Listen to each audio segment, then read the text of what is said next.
15 years? Sir, supplementary matam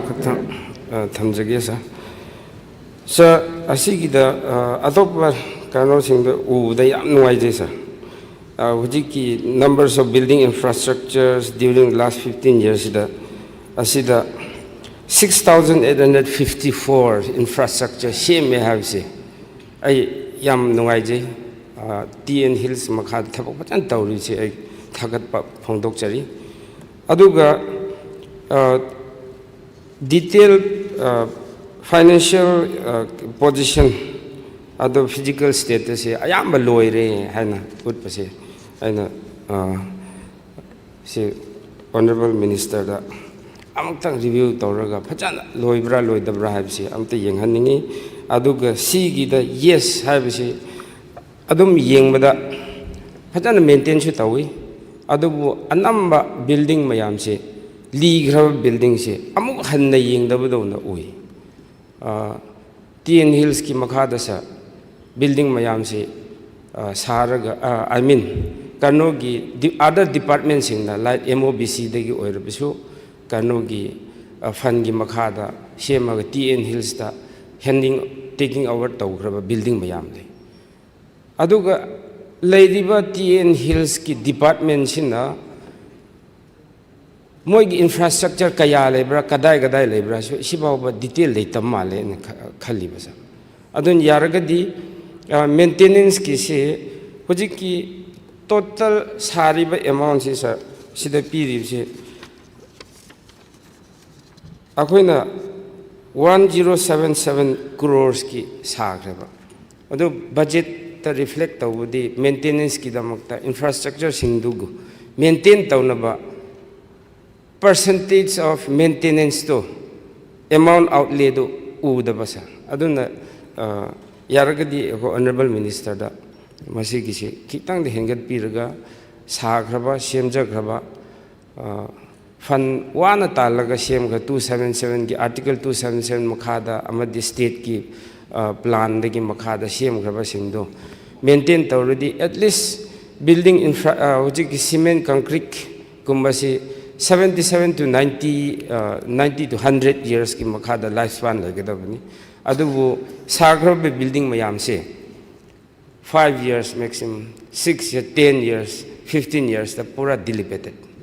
Honorable member, question do na aduna maintenance ki da provision khara henna yen tahaningi have say hygienic. Thank you, sir. Honorable Speaker, sir, TN Hills especially for the tribal areas. Masjida koina last 15 years the Harisi 1,077 crore 5 lakhs and 325 pinisa. Ado masisi kano si magi list yaman gidana volume se yam sa question si sukum se anustar gumada to bidai no gani man detail hangat pani nai ba aduna liba paikhat liba sigi details mayam kari gai sai honorable member gi the thamjage second da usiki maintenance si 15 finance commission gi sen dagi to we abagi possibility su lai hai aduna isa yang jage sa the start question number 298 hangbigadab honorable member Sri Surya Kumar Okram Pahum Bibigadab honorable minister education. Sir, start question number 298. Honorable Speaker, sir, answer to star question number 298. A, yes. B, 1. Remunerations in respect of arts, science, Hindi graduate teachers, Hindi primary teachers engaged on contract basis are pending with effect from 1/9/2023 till date. 2. Salary in respect of recently regularized lecturers are pending with effect from 1/4/2023 till date. Honorable Speaker, sir, House Honorable Speaker, ꯇꯥꯕꯤꯔꯤꯕꯅꯤ sir ꯑꯣꯖꯥ ꯋꯥꯠꯄꯒꯤ ꯆꯤꯡꯗ valid ꯑꯣꯖꯥ ꯋꯥꯠꯄꯒꯤ ꯁꯤꯡꯁꯤꯒꯤ ꯃꯦꯟꯈꯠꯅꯕ ꯍꯥꯏꯗꯨꯅ ꯂꯩꯉꯥꯛꯁꯤꯅ contract ꯑꯣꯖꯥ ꯂꯧꯕꯤꯈ꯭ꯔꯤꯕ ꯃꯌꯥꯝ ꯃꯔꯨꯑꯣꯏꯅ ꯑꯩꯈꯣꯏꯒꯤ ꯄ꯭ꯔꯥꯏꯃꯔꯤ ꯀꯣꯟꯇ꯭ꯔꯦꯛꯆꯨꯑꯦꯜꯗ ꯄ꯭ꯔꯥꯏꯃꯔꯤ ꯒ꯭ꯔꯦꯖꯨꯋꯦꯠ ꯍꯤꯟꯗꯤ ꯇꯤꯆꯔꯁꯤꯡ ꯑꯗꯨꯒ ꯂꯦꯛꯆꯔꯔꯁꯤꯡ ꯔꯦꯒꯨꯂꯔꯥꯏꯁ ꯇꯥꯈꯤꯕꯁꯤꯡꯁꯤ ꯁꯤꯒꯤ ꯑꯩꯈꯣꯏꯒꯤ ꯁꯔ ꯃꯈꯣꯏꯒꯤ ꯇꯣꯂꯣꯞ ꯄꯤꯊꯣꯛꯇꯅ ꯂꯩꯕꯁꯤ ꯁꯔ ꯊꯥ 7 ꯁꯨꯕꯁꯨ ꯌꯥꯎꯔꯦ ꯀꯣꯟꯇ꯭ꯔꯦꯛꯀꯤꯁꯤꯅ ꯑꯗꯨꯒ 1/9/2023ꯒꯤꯅ ꯔꯦꯒꯨꯂꯔꯥꯏꯁ ꯍꯥꯏꯕ ꯇꯥꯔꯦ ꯑꯩꯈꯣꯏꯒꯤ ꯀꯣꯟꯇ꯭ꯔꯦꯛ ꯕꯦꯁꯤꯁ ꯑꯗꯨꯒ ꯔꯦꯒꯨꯂꯔꯥꯏꯁꯅ 1/4/2023 ꯁꯔ ꯁꯤꯒꯤ ꯄꯤꯊꯣꯛꯇꯕꯒꯤ ꯔꯤꯖꯟꯁꯤ ꯑꯣꯅꯔꯦꯕꯜ ꯃꯤꯅꯤꯁꯇꯔꯅ ꯀꯔꯤ ꯂꯩꯕꯅꯣ ꯀꯔꯤꯒꯤꯅꯣ ꯍꯥꯏꯕ ꯃꯇꯝꯗ ꯁꯔ ꯑꯩ ꯃꯈꯣꯏꯒꯤ ꯀ꯭ꯋꯦꯁꯟꯁꯤ ꯔꯦꯁ ꯇꯧꯕꯗ ꯑꯩꯅ ꯃꯌꯥꯝ ꯃꯁꯤꯒꯤ ꯂꯩꯔꯤꯕ ꯑꯣꯖꯥꯁꯤꯡꯁꯤꯒꯤ ꯀꯔꯤ ꯀꯩꯅꯣ ꯂꯩꯒꯦꯅ ꯑꯣꯖꯥꯁꯤꯡꯁꯦ ꯑꯩꯅ ꯍꯪꯖꯕ ꯃꯇꯝꯗ ꯑꯣꯖꯥ ꯈꯔꯗꯤ ꯑꯩꯈꯣꯏꯁꯤ ꯄ꯭ꯔꯥꯏꯚꯦꯠꯇ ꯇ꯭ꯌꯨꯁꯟ ꯇꯧꯕꯁꯨ ꯌꯥꯗ꯭ꯔꯦ ꯒꯣꯔꯃꯦꯟꯒꯤ ꯑꯣꯖꯥ ꯑꯣꯏꯔꯕꯅꯤꯅ ꯑꯇꯣꯞꯄ ꯃꯌꯥꯝ ꯑꯃ ꯀꯩꯅꯣ ꯇꯧꯕꯁꯨ ꯌꯥꯗ꯭ꯔꯦ ꯆꯦꯛ ꯁꯨꯕ ꯆꯠꯂꯤ ꯑꯩ ꯈꯨꯠꯁꯦ ꯑꯝꯇ ꯌꯦꯡꯕꯤꯌꯣꯅ ꯁꯔ ꯎꯠꯄ ꯌꯥꯎꯔꯦꯕ ꯁꯔ ꯑꯣꯖꯥ ꯁ꯭ꯀꯨꯜꯒꯤ ꯀꯥꯗ ꯌꯥꯗꯕꯅꯤ ꯁ꯭ꯀꯨꯜꯁꯨ ꯀꯥꯕ ꯍꯜꯂꯛꯑꯒ ꯆꯦꯛ ꯁꯨꯕ ꯆꯠꯄꯐꯥꯎ ꯌꯥꯎꯔꯦꯕ ꯁꯔ ꯃꯈꯣꯏꯒꯤ ꯄꯤꯊꯣꯛꯄꯤꯗ꯭ꯔꯤꯁꯦ ꯃꯔꯨꯑꯣꯏꯅ ꯀꯣꯟꯇ꯭ꯔꯦꯛ ꯑꯗꯨꯒ ꯑꯔꯨꯑꯣꯏꯅ ꯔꯦꯒꯨꯂꯔꯥꯏꯁ ꯇꯧꯈꯤꯕ ꯑꯣꯖꯥꯁꯤꯡꯁꯤꯒꯤ ꯄꯤꯊꯣꯛꯄꯤꯗ꯭ꯔꯤꯕꯁꯤ ꯀꯌꯥꯅꯣ ꯑꯗꯨꯒ ꯐꯥꯏꯅꯥꯟꯁꯤꯌꯦꯜ ꯃꯁꯤꯗ ꯄꯩꯁꯥ ꯆꯪꯕ ꯐꯥꯏꯅꯥꯟꯁꯤꯌꯦꯜ ꯑꯦꯃꯥꯎꯟꯁꯤꯅ ꯀꯌꯥꯅꯣ ꯍꯥꯏꯕꯁꯤꯃꯇꯪ ꯑꯣꯅꯔꯦꯕꯜ ꯃꯤꯅꯤꯁꯇꯔꯅ ꯊꯝꯕꯤꯅꯕ ꯍꯥꯏꯗꯨꯅ ꯁꯔ ꯊꯝꯖꯔꯤ sir thank you Honorable Speaker, sir, Honorable Member na raise thorsem chumi, it's a concern, but I facts from the thamjage house sida. Number 1, I quickly contract Oza Singh say 1,394 ni was it tolo thama panamuk pangdalay se. Moisi tolo pangnabagi damakta I quickly regular employees ki EIN number haiba dumaina moisu SIN number malay. It's called Specific Identification Number, SIN. Hairiba SIN number se finance ki director na generate to gdoba. Ado hairiba contract employees sina. I magi join February join to matung da my form fill up to re directorate to thare. Directorate na muk I quickly government to thare. Government na muk quickly finance ki director DIMS ta koi tharaga specific identification number se generate to view and koi loina lai khre the usida out of 1394 sida houzik phawda moi ki technical issues and data entry da khara soiram bayawba adagi theng pirpa mayam sina maram moiraga 106090 houzik SIN number generate tawra laira out of 1394 aduga hairiba oza sing sigi 1st of March tagi 31st August for the Thataru ki pigre without SIN number. Okay, finance na moi se relax to birakta na moi SIN number se. Akoi na muk moi se tolo phangdale re amta relax to biu Thataru ka hairu kana moi finance department na ya biraktra adubu hojik pending leri bisidi moi ayamna loshala aduna hairiba oza sing sigi tolopsu akoi budget ta reflect tawduna laira adugo within September da soidana pina ba khoi hona jagni hai oh soidana piragani hai da ithamjage house da thank you 마탕다 regularize tagibudugi sir kumbiram the honorable minister lecturer gi yeah lecturers into sir lecturer gi na 603 ni moise issue ma leiba moise January da 2022 da moise order thokpa regularization gi ado ai khoi na yengu matam da di moise post yaudana regularize to orameba aduna akoi vigilance case to refer tawraga vigilance was case sama chathari adu head loibaga moisu kainogi tha khragi di pi khra adu vigilance case changa banina hojikti matam khradi pending legani hana mai thamjage moisu reflect tawdandi lere budget ta 마탕다 sir vigilance case sir specific ki sigi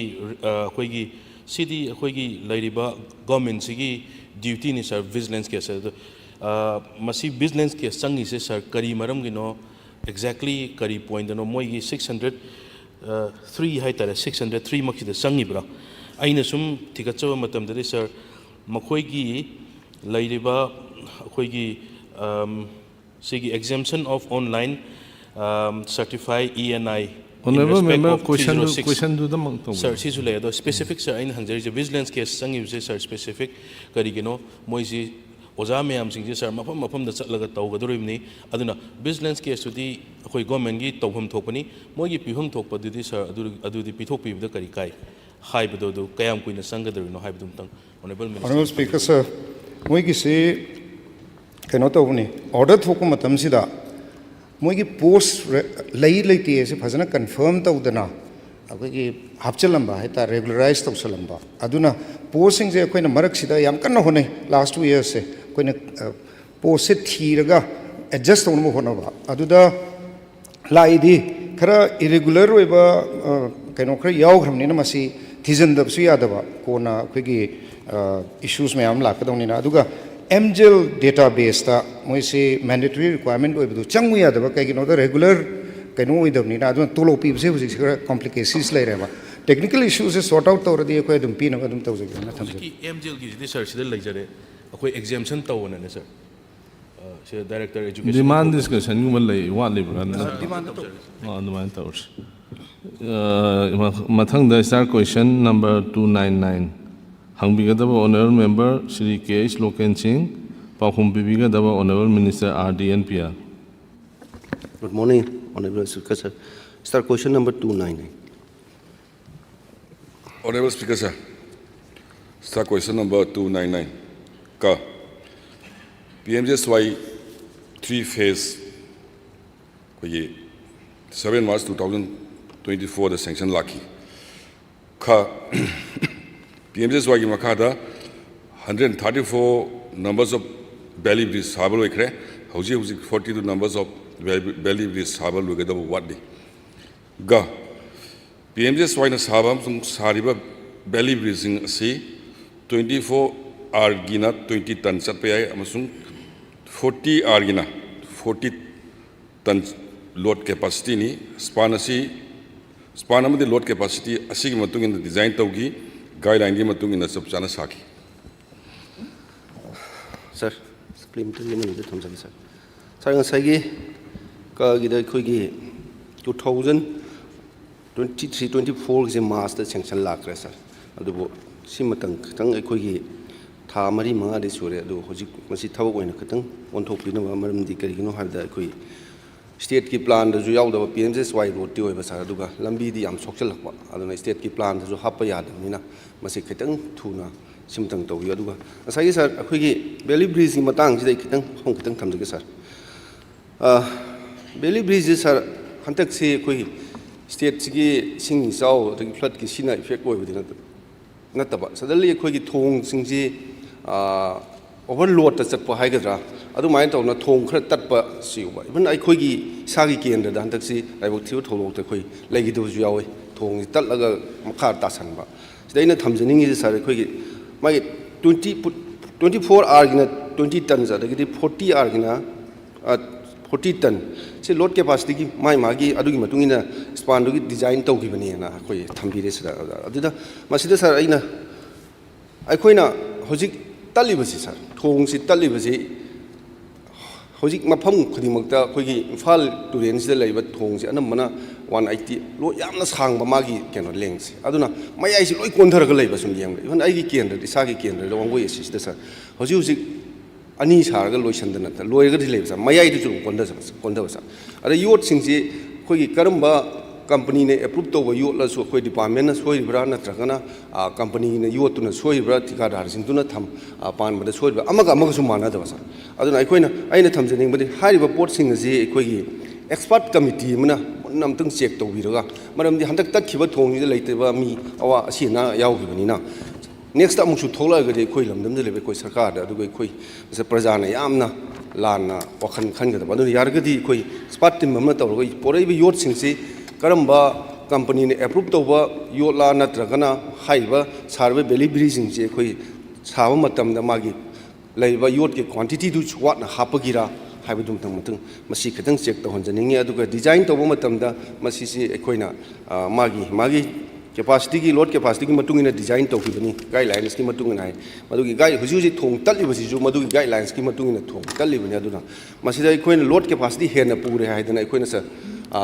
hangbigadab question do sir adu ki pot ne sir adu hujiki load capacity puchali purba thong jing sir koina sum ꯌꯦꯡꯉꯒ ꯉꯥꯛꯑꯒ ꯂꯩꯕꯗꯤ ꯌꯥꯗꯕꯅ load ꯍꯦꯟꯖꯟꯅ ꯄꯨꯁꯜꯂꯛꯄ ꯃꯇꯝꯗ ꯑꯃꯨꯛꯁꯨ ꯇꯠꯈ꯭ꯔꯒꯗꯤ ꯃꯗꯨꯅ ꯍꯦꯟꯅ problem ꯂꯩꯒꯗ꯭ꯔꯥ ꯑꯗꯨꯝꯇꯪ ꯁꯥꯔ ꯑꯩꯈꯣꯏ ꯊꯝꯕꯤ ꯁꯥꯔ Honorable Speaker sir, koi phase 3 ki si yam thuna hauna ba hona jari sam samna karim kanda thabak thuna loisan da bagi maram si law and order problems si dum oiba officers sing engineers sing si kau gi basin nong te ba bo mamudang gelang bani ai nan koi gi DGP ju bambiri ai gi administrative officer du mai na bo mani mulang gelame security kar bibi oina office da pham lak am janti ana si kitang ai koi equally responsible in harga kitang di khangna si aduga ayamba document ki part se loisalaga most probably handaki thasida handaki saliba thasida koi tender notification thopang amna hone jage. Then second question to honorable gi samna guideline to the particular company amagi maming su piba natta banina contractor singna karam ba yot lori no si su thijan ba sang banina koi administrative koi department dagi inquiry ama tawna ba karam ba inquiry yot sing dugi koi category amadi huji lai ba span du da kayam bok koi to ton kya bok nong lan ba yaga de du khang ne bin dam ta not only PMGS wa engineers in the natana PWD amadi koi water resource ki engineers su yauna shema kada committee shema thijanna ba I approval pizagre. Thank you. Mathangda star question number 300 hangbigadaba honorable member Shri K Ranjit Singh Pahom bibigadaba honorable Chief Minister. Good morning, Honorable Speaker, sir. Star question number 300. Honorable Speaker sir, start question number 300 kada laugani su agreement asi tang kunmapan thani 24 gi matung da hujik phawba da makha dana sangdoktri khada police na ain kaiba thabak tawba kader singi mathakta 1/3/2024 dagi 31/7/2024 phawba da FIR samga contract taret register tawkhre investigation ni matungina kader hum phagat Sir, question C. The Government of Manipur 2023 March ki tang tara da su si abrogate tore lok tho withdraw tore hai ki ba matung da hau gi ba sigi mamang gi session da ha tare sa koi house ta sar gi aya ba lojaraga koi assembly na su si lok tho haidana warep lokre warep lokura bagi matung da su si chatnari bra chatna dabra haibasi Manipur praja da confuse laiba madu khangna nabagi damakta ai question serious tawjari bani ai supplementary da laksage sa aham bagi sida sa ai suspension of operation agreement da Manipur government na withdraw tawkhrabasu maikai ohumgi agreement oibana agreement adu hinglibra haina hangbasida haina logadra haibada hingli ena kumbira sa aduga hairiba center gi site gi kari firep laibage haibada tang kunga mapan gi makha da gidi suspension operation si masi extend tawre haibagi paw leite haire adu sar aina ngai badi state cabinet na warep lograba withdraw tawgraba plus house ina mamangi session da withdraw tawba haidana warep lograkanda sida chanani haina logadra haina hamasida logani haidana khomise masi oi batara gadi sar akoi gi house ki dignity si soi haina loroi dawgi maram leibra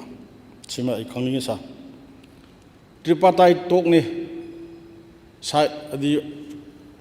mi ahum side ahum tawna group ahum tawna bani group ahum sigi manungda amana withdraw tawre hairagadi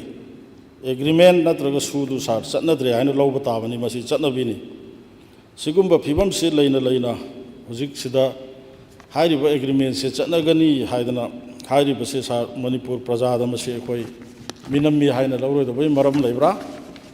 अरोइबा supplementary the सा भारत सरकार से तंबंग अमदे अदुना करिगुंबा कांदा हाइरिबा Suse retrospective effect ओइना चलगनी हाइदना Bharat सरकार की side की थमकप तारगदी मतांगदुद मणिपुर सरकार की स्टैंड करिनो हाइबदु थंबियो speaker sir खोइसे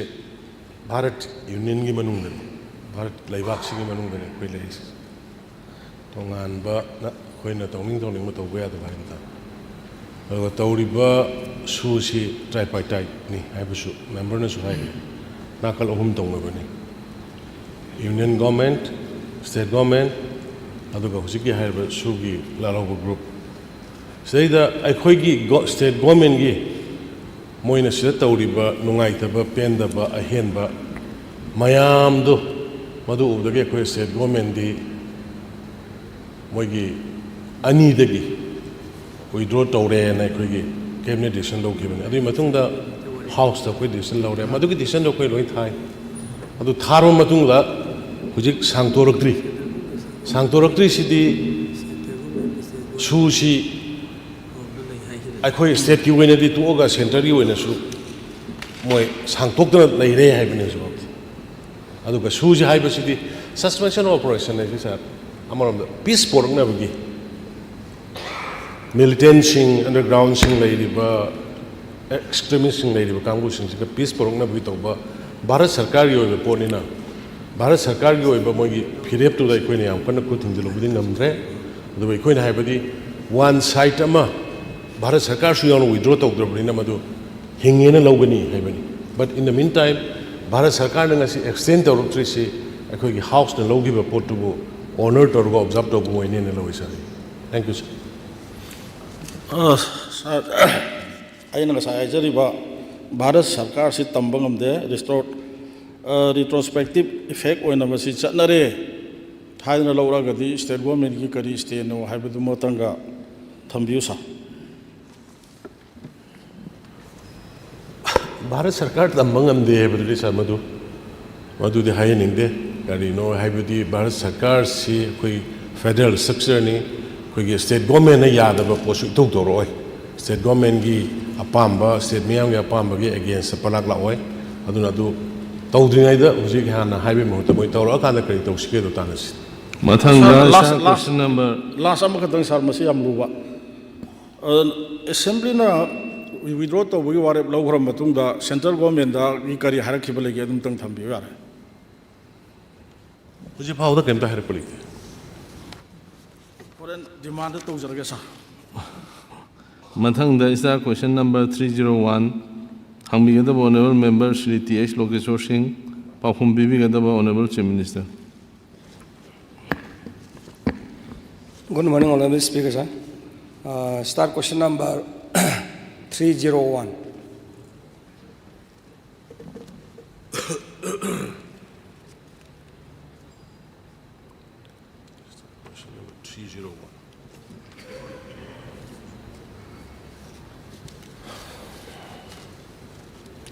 Speaker sir, start question number 301. Answer Kogi 2017 dagina 24 faubada FIR Samni Gatrani Toy Restart Toki FIR single list annexer Eda Thamjare Ka 2017 dagina 1/31/7/24 faubada 69 poppy cultivators 16 village sheep amadi 2 investors fagat ki list annexer B the Thamjare Gada in 2017 dagina 24 faubada poppy tham apunba 16,788 acre yantatuna mangan ki sahi asigi bring up annexer C the Thamjare sir Sorry, supplementary bhangji sir. Yam nuwaijare hujiki aina hangariba question se 2017 ingdagi 2024 faubada satharkiba drive ki manung channa ain yadaba poppy ꯊꯥꯕ ꯃꯤꯑꯣꯏꯁꯤꯡꯒꯤ ꯃꯊꯛꯇ loss ꯇꯧꯈꯤꯕ FIR ꯃꯁꯤꯡ ꯀꯌꯥꯅꯣ FIR ꯂꯤꯁꯇꯣ ꯍꯧꯖꯤꯛ ꯊꯝꯗꯔꯤ ꯐꯪꯖꯔꯦ ꯑꯗꯨꯅ ꯁꯤꯗ ꯑꯩ ꯍꯪꯖꯅꯤꯡꯉꯤꯅ FIR ꯇꯧꯈ꯭ꯔꯕ ꯑꯩꯈꯣꯏꯒꯤ FIR 412 ꯁꯦ ꯑꯁꯤꯒꯤ ꯃꯅꯨꯡꯗ ꯉꯁꯥꯏꯒꯤ ꯀꯌꯥꯝ ꯌꯥꯝꯅ ꯑꯥꯏꯟ ꯍꯥꯏꯇꯥꯔꯦꯅꯦ ꯀꯟꯕꯤꯛꯁꯟ ꯄꯤꯈ꯭ꯔꯕꯒꯦ ꯑꯗꯨꯒ ꯉꯁꯥꯏꯒꯤ ꯄꯤꯈꯤꯕ ꯂꯩꯔꯗꯤ ꯑꯗꯨꯒꯤ ꯄꯤꯈꯤꯕꯒꯤ ꯃꯤꯁꯤꯡꯗꯣ ꯍꯥꯏꯇꯥꯔꯦ ꯑꯥꯏꯟꯅ ꯌꯥꯗꯕ ꯃꯤꯁꯤꯡꯗꯣ ꯃꯗꯨ ꯍꯥꯎꯁꯇ ꯇꯦꯕꯜ ꯇꯧꯕꯤꯕ ꯌꯥꯕ꯭ꯔꯥ ꯅꯝꯕꯔ 1 ꯅꯝꯕꯔ 2ꯗ ꯉꯁꯥꯏꯒꯤ ꯍꯥꯏꯔꯤꯕ ꯄꯣꯄꯤ ꯄꯥꯝꯕꯤꯁꯤ ꯑꯃꯨꯛ ꯍꯟꯅ ꯃꯈꯥ ꯇꯥꯅ ꯊꯥꯗꯅꯅꯕ ꯑꯣꯏꯔꯝꯕ ꯐꯥꯔꯃꯔꯁꯤꯡ ꯄꯣꯄꯤ ꯐꯥꯔꯃꯔꯁꯤꯡ ꯍꯥꯏꯗꯔ ꯀꯔꯤ ꯍꯥꯏꯖꯒꯦ ꯑꯗꯨꯗ ꯃꯈꯣꯏꯅ ꯃꯈꯥ ꯇꯥꯅ ꯃꯣꯏꯗꯤ ꯄꯩꯁꯥ ꯇꯥꯟꯕ ꯂꯝꯕꯤꯗ ꯇꯧꯔꯛꯄꯅꯤꯅ ꯍꯤꯡꯅꯕ ꯂꯝꯕꯤꯗꯗꯤ ꯋꯥꯔꯤꯕ ꯏꯅꯤ ꯇꯧꯔꯝꯕ ꯑꯣꯏꯕꯗꯤ ꯌꯥꯏ ꯑꯗꯨꯕꯨ ꯃꯁꯤ ꯃꯈꯥ ꯇꯥꯅ ꯇꯧꯗꯅꯕ ꯁꯔꯀꯥꯔꯅ ꯀꯔꯤ ꯁ꯭ꯇꯦꯞ ꯂꯧꯈꯠꯈꯤꯕ ꯂꯩꯕꯤꯒꯦ ꯁꯤꯃꯇꯪ ꯊꯝꯕꯤꯔꯗꯤ ꯁꯥꯔ ꯍꯧꯖꯤꯛꯀꯤ ꯀꯌꯥꯝ ꯌꯥꯝꯅ ꯀꯦꯁ ꯄꯅꯤꯁ ꯇꯧꯈ꯭ꯔꯒꯦ ꯇꯧꯗ꯭ꯔꯒꯦ ꯏꯟ ꯍꯦꯟ ꯍꯧꯖꯤꯛ ꯂꯩꯇꯦ ꯑꯗꯨ ꯍꯪꯉꯒ ꯑꯩ ꯈꯣꯡꯒꯠꯂꯒ ꯑꯗꯨꯝ ꯄꯤꯖꯒꯦ ꯑꯗꯨꯒ ꯍꯧꯖꯤꯛꯀꯤ ꯄꯣꯄꯤ ꯊꯥꯗꯅꯕ ꯍꯥꯏꯕꯁꯦ ꯁꯥꯔ ꯑꯩꯈꯣꯏ ꯌꯥꯝ ꯀꯟꯅ ꯍꯦꯛ ꯍꯧꯕꯗꯒꯤ ꯄꯣꯄꯤ ꯌꯥꯟꯊꯠꯄꯒ ꯂꯣꯏꯅꯅ ꯐꯥꯔꯃꯔꯁꯤꯡꯁꯤꯗ ꯑꯩꯈꯣꯏ ꯃꯈꯜ ꯃꯈꯥꯒꯤ ꯐꯦꯁꯤꯂꯤꯇꯤ ꯄꯤꯔꯀꯥꯟꯗ ꯑꯜꯇꯔꯅꯦꯇꯤቭ ꯑꯩꯈꯣꯏ ꯀꯅꯥꯒꯨꯝꯕ ꯐꯥꯝ ꯇꯧꯅꯤꯡꯕ ꯈꯣꯠꯅꯤꯡꯕ ꯑꯗꯨꯒꯤꯗꯃꯛꯇ ꯑꯩꯈꯣꯏ ꯇꯣꯉꯥꯟꯕ ꯁ꯭ꯀꯤꯝ ꯂꯣꯟꯆ ꯇꯧꯔꯒ ꯂꯥꯛꯄꯅꯤ ꯁꯥꯔ ꯀꯅꯥꯒꯨꯝꯕꯅ ꯍꯧꯖꯤꯛ ꯀꯩꯅꯣꯗꯒꯗꯤ ꯑꯩꯈꯣꯏꯒꯤ ꯎꯈ꯭ꯔꯨꯜꯒꯤ ꯈꯨꯟ ꯑꯃꯗꯗꯤ ꯄꯨꯔꯥ ꯇꯣꯛꯈ꯭ꯔꯀꯥꯟꯗ ꯑꯩꯈꯣꯏ ꯄꯣꯄꯤ ꯍꯥꯟꯅ ꯊꯥꯔꯝꯕꯗ ꯃꯣꯏ ꯃꯁꯥꯅ ꯌꯥꯟꯊꯠꯆꯔꯒ ꯇꯣꯛꯈ꯭ꯔꯀꯥꯟꯗ ꯍꯧꯖꯤꯛ ꯑꯩꯈꯣꯏꯒꯤ ꯍꯣꯔꯇꯤꯀꯜꯆꯔꯒꯤ ꯊꯑꯣꯏꯅ ꯗꯥꯏꯔꯦꯛꯇꯔ ꯀꯔꯤ ꯑꯥꯗ ꯆꯠꯂꯒ ꯐꯖꯅ ꯃꯣꯏ ꯊꯥꯕ ꯈꯣꯠꯄ ꯇꯧꯋꯦ ꯑꯗꯨꯅ ꯑꯩꯅ ꯍꯥꯎꯁꯇ ꯊꯝꯖꯅꯤꯡꯉꯤꯁꯤ ꯄꯣꯄꯤ ꯊꯥꯔꯝꯕꯗꯒꯤ ꯑꯜꯇꯔꯅꯦꯇꯤቭ ꯇꯧꯒꯦ ꯍꯥꯏꯕ ꯐꯥꯔꯃꯔ ꯈꯨꯗꯤꯡꯃꯛꯇ ꯑꯩꯈꯣꯏ ꯍꯣꯔꯇꯤꯀꯜꯆꯔꯒꯤ ꯗꯤꯄꯥꯔꯠꯃꯦꯟꯇꯒꯤ ꯇꯔꯞꯇꯒꯤ ꯑꯗꯨꯒ ꯑꯦꯒ꯭ꯔꯤꯀꯜꯆꯔ ꯗꯤꯄꯥꯔꯠꯃꯦꯟ ꯇꯔꯞꯇꯒꯤ ꯑꯗꯨꯒ ꯇꯣꯉꯥꯟꯕ ꯃꯗꯨꯒꯤꯗꯃꯛꯇ ꯁ꯭ꯀꯤꯝ ꯑꯩꯈꯣꯏ ꯊꯝꯕ ꯀꯥꯟꯗ ꯃꯣꯏꯗ ꯑꯜꯇꯔꯅꯦꯇꯤቭ ꯂꯥꯏꯚꯂꯤꯍꯨꯗ ꯃꯣꯏꯒꯤ ꯐ꯭ꯔꯨꯠꯁ ꯀꯩꯅꯣꯒꯤ ꯐ꯭ꯔꯨꯠ ꯕꯤꯌꯥꯔꯤꯡ ꯄ꯭ꯂꯥꯟ ꯇꯧꯒꯦꯔꯥ ꯑꯗꯒꯤ ꯖꯤꯟꯖꯔ ꯊꯥꯒꯦꯔꯥ ꯇꯔꯃꯔꯤꯛ ꯊꯥꯒꯦꯔꯥ ꯋꯥꯔꯤꯕꯔ ꯃꯗꯨꯒꯤꯗꯣ ꯑꯩꯈꯣꯏ ꯁ꯭ꯀꯤꯝ ꯂꯩ ꯑꯗꯨꯒ ꯑꯗꯨꯒꯨꯝꯕꯗꯨꯗ ꯑꯩꯈꯣꯏ ꯄ꯭ꯔꯣꯚꯥꯏꯗ ꯇꯧꯔꯒ ꯍꯣꯠꯅꯔꯤꯑꯅ ꯑꯗꯨꯃꯥꯏꯅ ꯊꯝꯖꯒꯦ ꯁꯥꯔ ꯂꯥꯁ ꯃꯇꯪ ꯍꯥꯏꯖꯔꯦ ꯍꯧꯖꯤꯛꯀꯤ ꯑꯣꯅꯔꯦꯕꯜ CMꯅ ꯈꯨꯝꯕꯤꯈꯤꯕ ꯉꯁꯥꯏꯒꯤ ꯑꯩꯅ ꯀꯟꯕꯤꯛꯁꯟ ꯀꯌꯥꯝ ꯄꯤꯒꯦ ꯍꯪꯕꯗ ꯑꯩ ꯊꯤꯉꯥꯏꯅ ꯀꯩꯅꯣ ꯇꯥꯖꯍꯧꯗ꯭ꯔꯦ ꯑꯗꯨꯒ ꯄꯤꯔꯒꯦꯅ ꯍꯥꯏꯕꯤꯈꯤꯕ ꯃꯥꯜꯂꯦ ꯅꯠꯇꯕ ꯂꯤꯁꯇꯨꯅ ꯄꯤꯔꯒꯦ ꯍꯥꯏꯕ ꯑꯩꯅ ꯍꯥꯏꯗꯤ ꯀꯩꯅꯣꯗꯣ ꯍꯥꯏꯖꯕ ꯇꯥꯔꯦ ꯑꯗꯣ ꯑꯩ ꯃꯇꯪ ꯀ꯭ꯂꯦꯔꯤꯐꯥꯏ ꯇꯧꯅꯤꯡꯕ ꯑꯃ ꯍꯥꯏꯇꯥꯔꯦꯅꯦ ꯃꯈꯣꯏꯗ ꯍꯥꯏꯔꯤꯕ ꯀꯩꯅꯣꯁꯤ ꯑꯦꯛꯁꯦ ꯃꯁꯤ ꯃꯄꯥꯡ ꯀꯟꯕ꯭ꯔꯥ ꯀꯟꯗ꯭ꯔꯕꯗꯤ ꯈꯪꯗ꯭ꯔꯕ ꯍꯥꯏꯇꯥꯔꯦ ꯃꯁꯤ ꯇꯧꯔꯗꯤ ꯃꯁꯤ ꯍꯦꯛ ꯊꯥꯔꯨꯕ ꯃꯇꯝꯗ ꯑꯩꯁꯦ ꯆꯍꯤ 2, 5, 10 ꯐꯣꯔ ꯑꯦꯛꯖꯥꯝꯄꯜ ꯃꯗꯣ ꯗꯟꯗꯤ ꯐꯪꯉꯤ ꯀꯟꯕꯤꯛꯁꯟ ꯐꯪꯉꯤ ꯍꯥꯏꯕ ꯂꯩꯔꯒꯗꯤ ꯃꯣꯏ ꯍꯟꯊꯔꯛꯄꯁꯨ ꯌꯥꯏꯑꯕ ꯑꯗꯨ ꯑꯣꯏꯇꯥꯔꯗꯤ ꯃꯁꯤ ꯄꯣꯠꯁꯦ ꯄꯥꯏꯔꯨꯔꯗꯤ ꯑꯩꯁꯦ ꯁꯣꯏꯗꯅ ꯑꯩ ꯁꯤ ꯇꯧꯒꯅꯤ ꯍꯥꯏꯕ ꯂꯩꯔꯒꯗꯤ ꯑꯗꯨꯒꯨꯝꯕꯒꯤ ꯑꯌꯥꯛꯄ ꯑꯀꯟꯕ ꯍꯥꯏꯇꯥꯔꯦꯅꯦ ꯗꯟꯗꯤ ꯄꯤꯕ ꯌꯥꯕ ꯍꯥꯏꯗꯤ ꯃꯣꯏꯗ ꯀꯟꯕꯤꯛꯁꯟ ꯄꯤꯕ ꯌꯥꯕꯁꯦ ꯃꯁꯤ ꯑꯃꯇꯪ ꯑꯦꯄ꯭ꯂꯥꯏ ꯇꯧꯕꯤꯔꯕ ꯗꯦꯟ ꯑꯗꯨꯒ ꯁꯤꯒꯤ ꯍꯧꯖꯤꯛ ꯂꯩꯔꯤꯕ ꯑꯩꯈꯣꯏꯒꯤ ꯄꯣꯄꯤ ꯊꯥꯕꯒꯤ ꯃꯍꯨꯠꯇ ꯉꯁꯥꯏ ꯃꯣꯏꯗ ꯃꯁꯤꯒꯤ ꯃꯍꯨꯠꯇ ꯁꯤꯅ ꯇꯧꯕ ꯍꯥꯏꯕꯗꯣ ꯃꯤꯑꯣꯏꯕꯗ ꯀꯥꯟꯅꯕ ꯄꯣꯠ ꯇꯧꯕꯗ ꯁꯥꯔ ꯍꯥꯏꯕꯤꯈ꯭ꯔꯦ ꯑꯗꯨ ꯑꯗꯨꯝꯇꯪ ꯊꯝꯕꯤꯔꯒꯗꯤ ꯅꯨꯡꯉꯥꯏꯒꯅꯤ ꯑꯩ ꯑꯗꯨꯝ ꯍꯥꯏꯖꯔꯒꯦ ꯁꯥꯔ ꯄꯣꯄꯤ ꯊꯥꯕꯒ ꯑꯩꯈꯣꯏꯒꯤ ꯗ꯭ꯔꯛꯁ ꯂꯂꯣꯟꯕꯒꯤꯒ ꯆꯞ ꯃꯥꯟꯅꯩ ꯑꯗꯨꯒ ꯁꯤꯃꯤꯂꯥꯔꯤꯇꯤ ꯌꯥꯝ ꯂꯩ ꯑꯗꯨꯅ NDPSꯀꯤ ꯑꯦꯛꯀꯤ ꯃꯈꯥꯗ ꯑꯀꯟꯕ ꯄꯅꯤꯁꯃꯦꯟ ꯑꯗꯨꯝ ꯂꯩ ꯑꯗꯨꯒ ꯍꯧꯖꯤꯛꯀꯤ ꯀꯩꯅꯣꯗꯨꯗꯤ ꯑꯜꯇꯔꯅꯦꯇꯤꯚꯀꯤꯗꯨꯗꯤ ꯑꯩꯈꯣꯏ ꯌꯥꯝ ꯐꯖꯅ ꯃꯗꯨꯗ ꯔꯨꯜꯁꯤꯡ ꯇꯧꯖꯔꯤ ꯁꯣꯏꯗꯅꯁꯨ ꯃꯥꯏ ꯄꯥꯛꯀꯅꯦꯅ ꯈꯜꯂꯤ ꯃꯊꯪꯗ ꯁ꯭ꯇꯥꯔ ꯀ꯭ꯋꯦꯁꯟ ꯅꯝꯕꯔ 302 ꯍꯪꯕꯤꯒꯗꯕ honourable member Shri K. Megachandra Singh ꯄꯥꯎꯈꯨꯝ ꯄꯤꯕꯤꯒꯗꯕ honourable minister PHED Sir, start question 302. Honorable Speaker, sir, star question number 302 की A दा due to non-availability of pipe, B दा as soon as possible. Sir, supplementary ani da thamjage sir. Sir, hujiki waithau adagi waithau sangom sangsi gi coverage si masi waithau thiam konjil adagi waithau khongnang kachin adagi waithau sumain tawna torong laubi adagi sangom sang some part of the long akhoi sangom sang muslim sigi area si sir akhoi gi waithau sida achauba project ani pakhet khre waithau sida gi Thawal district ki whole Thawal district ki akhoi gi honorable minister Shri Govindas matam da ju achauba project ama Thawal district ki pibi aba project am paikhalami adagi amuk honorable akhoi gi handaki tam sida achauba project am paikhali sir ado ꯋꯥꯏꯊꯧꯗꯒꯤ ꯂꯣꯏꯅ ꯄ꯭ꯔꯣꯖꯦꯛꯁꯦ ꯄꯥꯏꯈꯠꯄ ꯑꯗꯨꯒ ꯍꯥꯏꯔꯤꯕ ꯋꯥꯏꯊꯧꯒꯤ ꯑꯀꯣꯏꯕꯁꯤꯗꯩꯁꯤꯗ ꯏꯁꯤꯡ connection ꯄꯤꯔꯝꯗꯕ ꯑꯩ ꯔꯤꯄꯤꯇꯦꯗꯂꯤ ꯍꯥꯏꯔꯦ ꯃꯃꯥꯡꯗꯁꯨ ꯍꯪꯈ꯭ꯔꯦ ꯑꯗꯨꯅ ꯃꯁꯤꯒꯤ ꯄ꯭ꯔꯖꯥꯁꯤꯡꯁꯤꯅ ꯙꯔꯅꯥ ꯇꯧꯔꯦ ꯊꯧꯕꯥꯜ ꯗꯤꯁꯇ꯭ꯔꯤꯛꯀꯤ ꯏꯁꯤꯡ ꯊꯛꯅꯅꯕ ꯑꯗꯒꯤ ꯂꯤꯂꯣꯡ ꯀꯦꯟꯗ꯭ꯔꯒꯤ ꯊꯧꯕꯥꯜ ꯀꯦꯟꯗ꯭ꯔꯒꯤ ꯈꯥꯡꯉꯕꯣꯛꯀꯤ ꯋꯥꯡꯈꯦꯝ ꯀꯦꯟꯗ꯭ꯔꯒꯤ ꯊꯛꯅꯕꯁꯤ ꯂꯣꯏꯅ ꯄꯤꯔꯦ ꯑꯗꯨꯒ ꯋꯥꯏꯊꯧꯒꯤ ꯑꯦꯔꯤꯌꯥ ꯁꯣꯔꯁ ꯑꯣꯐ ꯋꯥꯇꯔꯁꯤꯒꯤ ꯄ꯭ꯔꯣꯖꯦꯛ ꯑꯦꯔꯤꯌꯥꯁꯤꯗꯅ ꯄꯥꯏꯞ ꯂꯥꯏꯟ ꯇꯤꯟꯕꯤꯗ꯭ꯔꯦ ꯃꯁꯤ ꯀꯔꯝ ꯀꯥꯟꯗ ꯇꯧꯒꯗꯒꯦ ꯍꯥꯏꯗꯤ ꯃꯌꯥꯝꯁꯤꯡꯁꯤ ꯌꯥꯝ ꯅꯨꯡꯉꯥꯏꯇꯕ ꯑꯗꯨꯅ ꯋꯥꯏꯊꯧꯒꯤꯁꯤ ꯄꯥꯏꯞ ꯂꯥꯏꯟꯁꯤ ꯂꯩꯇꯦ ꯍꯥꯏꯕꯁꯤ ꯑꯗꯒꯤ ꯍꯔ ꯘꯔ ꯖꯜꯂꯅ ꯑꯗꯨꯗꯁꯨ ꯀꯔꯤꯒꯤ pipe line ꯍꯥꯞꯄꯤꯍꯧꯗꯕꯅꯣ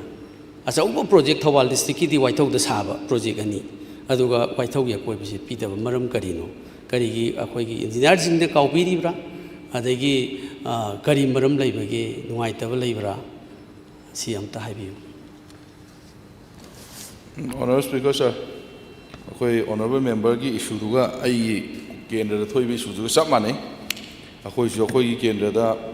चिंखे Singh water reservoir ना हो जी इम्फाल मनुंदा हो जी सिंह पिजरी बा कनो से द साई अदो पाइप ती पावर जकी बा सिंह दम द पिरम दबगी issue जे अखोई द सुम लेता बनते अदो वो जकी honorable member की हारे बा संगोम सम village इन तांगजेंग उकी मरक से 6.1 किलोमीटर गुम्बल लई अदो सिगी कनो से ममांग द फसन सारमे होजकी हारिबा कनो से अखोई प्रोजेक्ट से अदो डिस्प्यूट एरिया दा सारमबदगी रन तौ यादब हाइतारे अदा आई अनिरक चलगा आई वरी सानजरुरे अदो सोनाखंगी कांगुदन मु यारगन सोनाखंगी कांगुदन इसिंग लौ यारो हाइबा सोंदा पीद्रगन सोंदा पीबी यारो हाइबगी अचोबो डिस्प्यूट अम लेदना अखोई मद्रेदा याम कन्ना कनो दो चंगसंददना मखादाना टॉप प्रोजेक्ट अमन अनौबमा तुमाइना सोनाखंगी दो सेमखिबनी अदो हुजिकी हारिबा मफम सिंदो अखोई तसेंगना मकिदी खितंग रोड एक्सपांशन के तौबगीसु खर यावगिबको अदो ऑनरेबल ना हाइबदगी ममांगदसु हुजिकी हारिबा कनोसि खरदि अखोई तिंगजगरबनी अदो हुजिकी कनोसिसु अखोई खितंग सांग 6.1 किलोमीटर जे अखोइना हुजिकी खर अचौबो साइज साइड 200 mm की खितंग सांगी अदुगा 1.5 150 की खितंग सांग बदुना मसि मतम खितंग लौजबना दो ऑनरेबल मेंबर आई सोइदना खर अतो अतोबदि खर एडजस्टमेंट तौर ऑनरेबल मेंबर की अवाबदु आई कनो तौजगे सोइदना सर अमतंगा थमजगी सर हुजिकी सरना खुंबिरीबसिदी नन अवेलेबिलिटी ऑफ पाइप्स हाइबनी सर एनीवे प्रोजेक्ट अहानबैदो डिस्प्यूटेड खर ओय हायरसु अनिसुबो प्रोजेक्ट सिदी फजना रन तौरी थौबाल की डिस्ट्रिक्ट से लिलोंग पीरी थौबाल डिस्ट्रिक्ट की लोई पीरीबा अदुगा मागी मखोंग दो किलोमीटर अनी की पाइपलाइन खक पीबनेबा किलोमीटर अनी की पाइप सिबु कयाम याम तोइनो प्रोजेक्ट अचौबो करोड़ चाम साबा प्रोजेक्ट सारगा किलोमीटर अनी खकी एरिया दुगी खुंग्रंग सिंदु मफम दुदगी अदुम कनेक्शन तौगिरबा ताजरदबनेबा सारा दो नन एवेलेबिलिटी ऑफ पाइप हाइनी डिस्प्यूट ओइबई नते मफम जे सुंपी पीबीदबनी सि थुना पीबियु सर पीनेबुदि हाइरे पाइप लेते अमु हाइ कमाइ पीदोइनो स्कीम अम हापियु प्रोग्राम अम हापियु स्टेट फंड वर्सु पाइप सिदी इमीडिएटली किलोमीटर सिगी खुन मसादु सोरोक हाईवे दुदा अचौबा स्कीम दु लेरे अदुगा मदुदगी डेडिकेटेड लाइन मचा अमतंग पीरगा लेकाइ दु फंगन पीर लोइरे अदु हुजिकसि मोइन हाइरे धरना तौरगे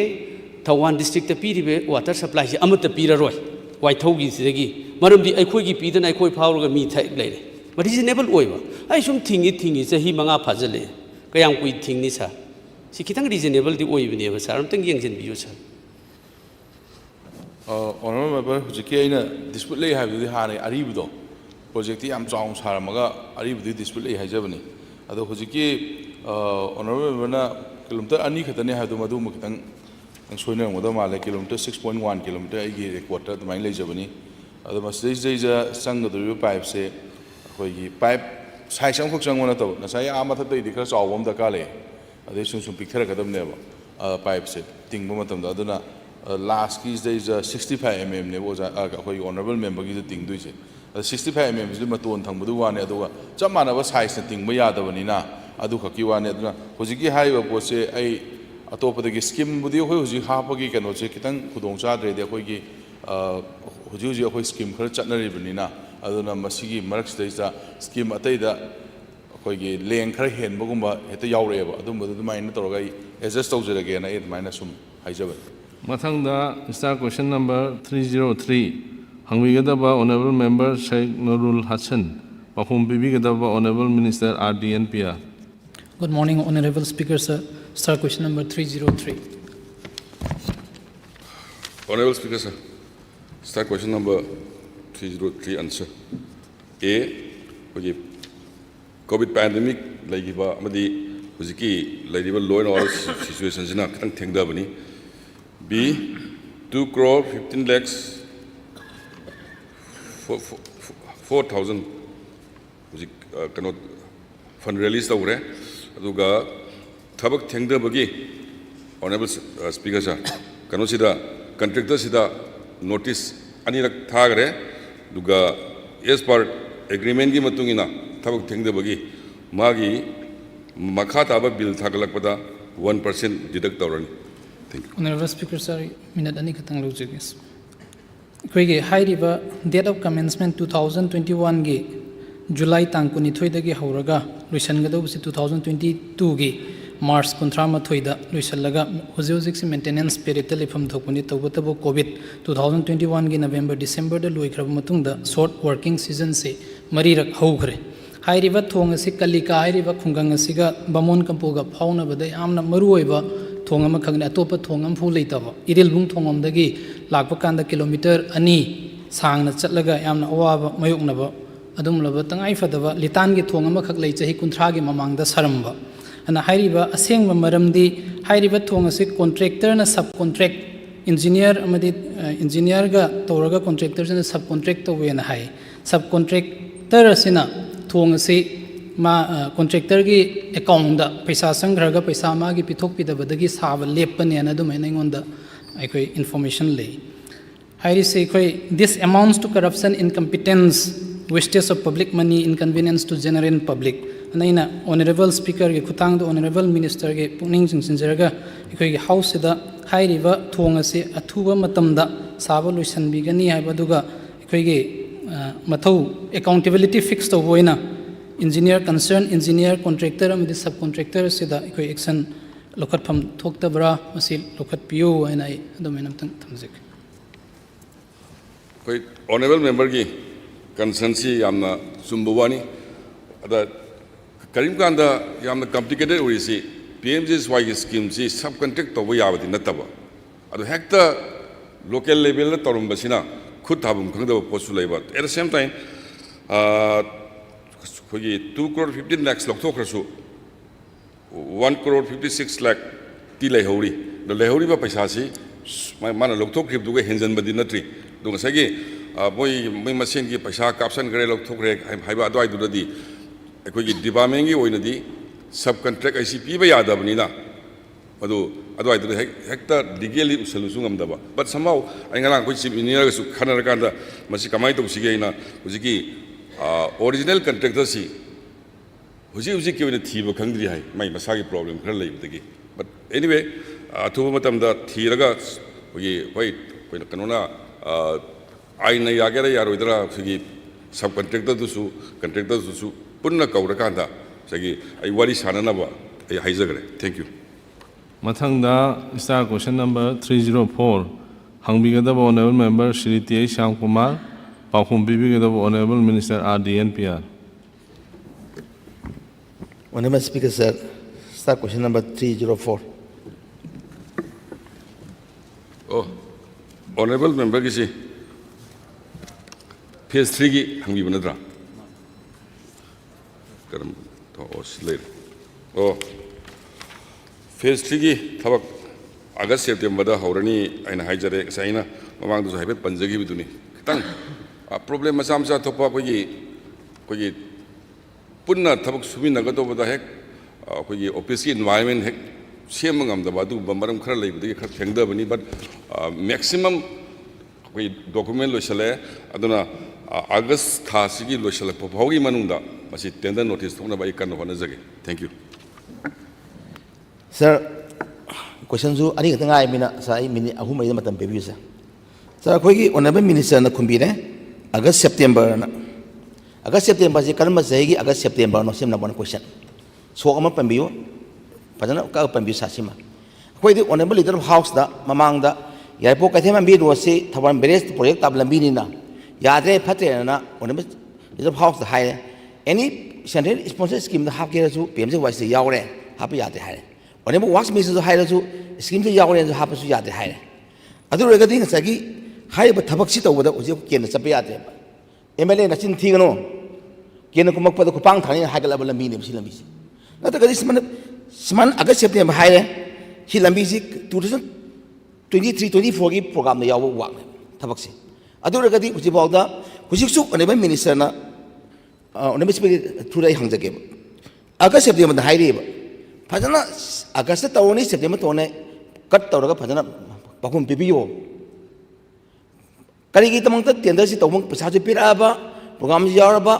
ꯄ꯭ꯔꯥꯏꯝ ꯃꯤꯅꯤꯁꯇꯔꯒꯤ ꯄ꯭ꯔꯣꯖꯦꯛ ꯁ꯭ꯀꯤꯝꯅꯦꯕ ꯄ꯭ꯔꯣꯒ꯭ꯔꯥꯝꯁꯤ ꯀꯩꯗꯧꯕꯒꯤ ꯍꯧꯖꯤꯛꯐꯥꯎ ꯇꯦꯟꯗꯔ ꯇꯧꯕ ꯉꯝꯗ꯭ꯔꯤꯕꯅꯣ ꯉꯝꯗ꯭ꯔꯒꯗꯤ ꯀꯔꯤ ꯃꯔꯝꯒꯤꯅꯣ ꯆꯞ ꯆꯥꯅ ꯀꯟꯀ꯭ꯔꯤꯠ ꯑꯣꯏꯕ ꯁꯤ ꯊꯝꯕꯤꯌꯣꯕ sir thank you sir Honorable Speaker sir, I ngasai maram chorapam di haijagre duga kitang little supplement tawjabo ina sanction pirasu sanction period no alaga notification thopa yaba nate magi kanu work list adu da phong adu mayam du collection am sangi ado kitang thengda bai maram di haijagre August September ne sida hairi si hoi sahi palogdra mare ai officer jini irakpada hanak sahi gi thank you sir natida nasagi sumi honorable speaker sir ꯍꯥꯏꯔꯤꯕ ꯂꯝꯕꯤꯁꯤꯅ ꯑꯩꯈꯣꯏꯁꯦ vote ꯀꯥꯗꯅ ꯃꯔꯝ ꯑꯣꯏꯔꯦꯕ ꯄꯤ.ꯑꯦꯝ.ꯖꯤ. ꯋꯥꯏꯁꯤꯅ ꯑꯩꯈꯣꯏꯁꯦ vote ꯀꯥꯗꯅ ꯃꯔꯝ ꯑꯣꯏꯔꯦ ꯑꯗꯨꯅ ꯆꯞ ꯆꯥꯕ ꯁꯤꯗꯤ ꯐꯖꯅ ꯁꯦꯔꯤꯌꯁ ꯑꯣꯏꯅ ꯂꯧꯅꯁꯤ ꯁꯤꯗ ꯈꯨꯝꯕ ꯌꯥꯏꯅ ꯑꯦꯁꯦꯝꯕ꯭ꯂꯤ ꯄꯥꯎꯈꯨꯝꯗ ꯈꯨꯝꯅꯔꯣꯏꯁꯦꯕ ꯈꯨꯝꯕ ꯌꯥꯏ ꯄꯥꯎꯈꯨꯝ ꯈꯨꯝꯅꯔꯣꯏꯁꯤ ꯏꯕ ꯌꯥꯏꯅ ꯄꯥꯎꯈꯨꯝꯗ ꯎꯅꯔꯣꯏꯁꯤ please advise your concern officer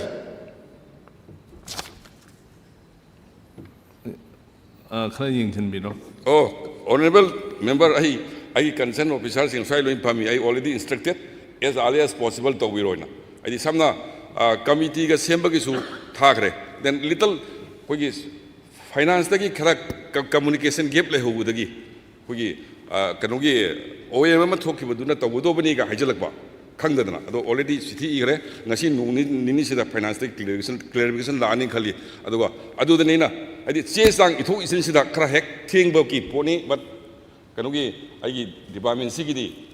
as early as possible manam di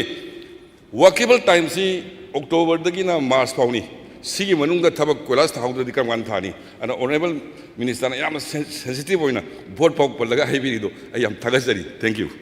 mathangda honorable sir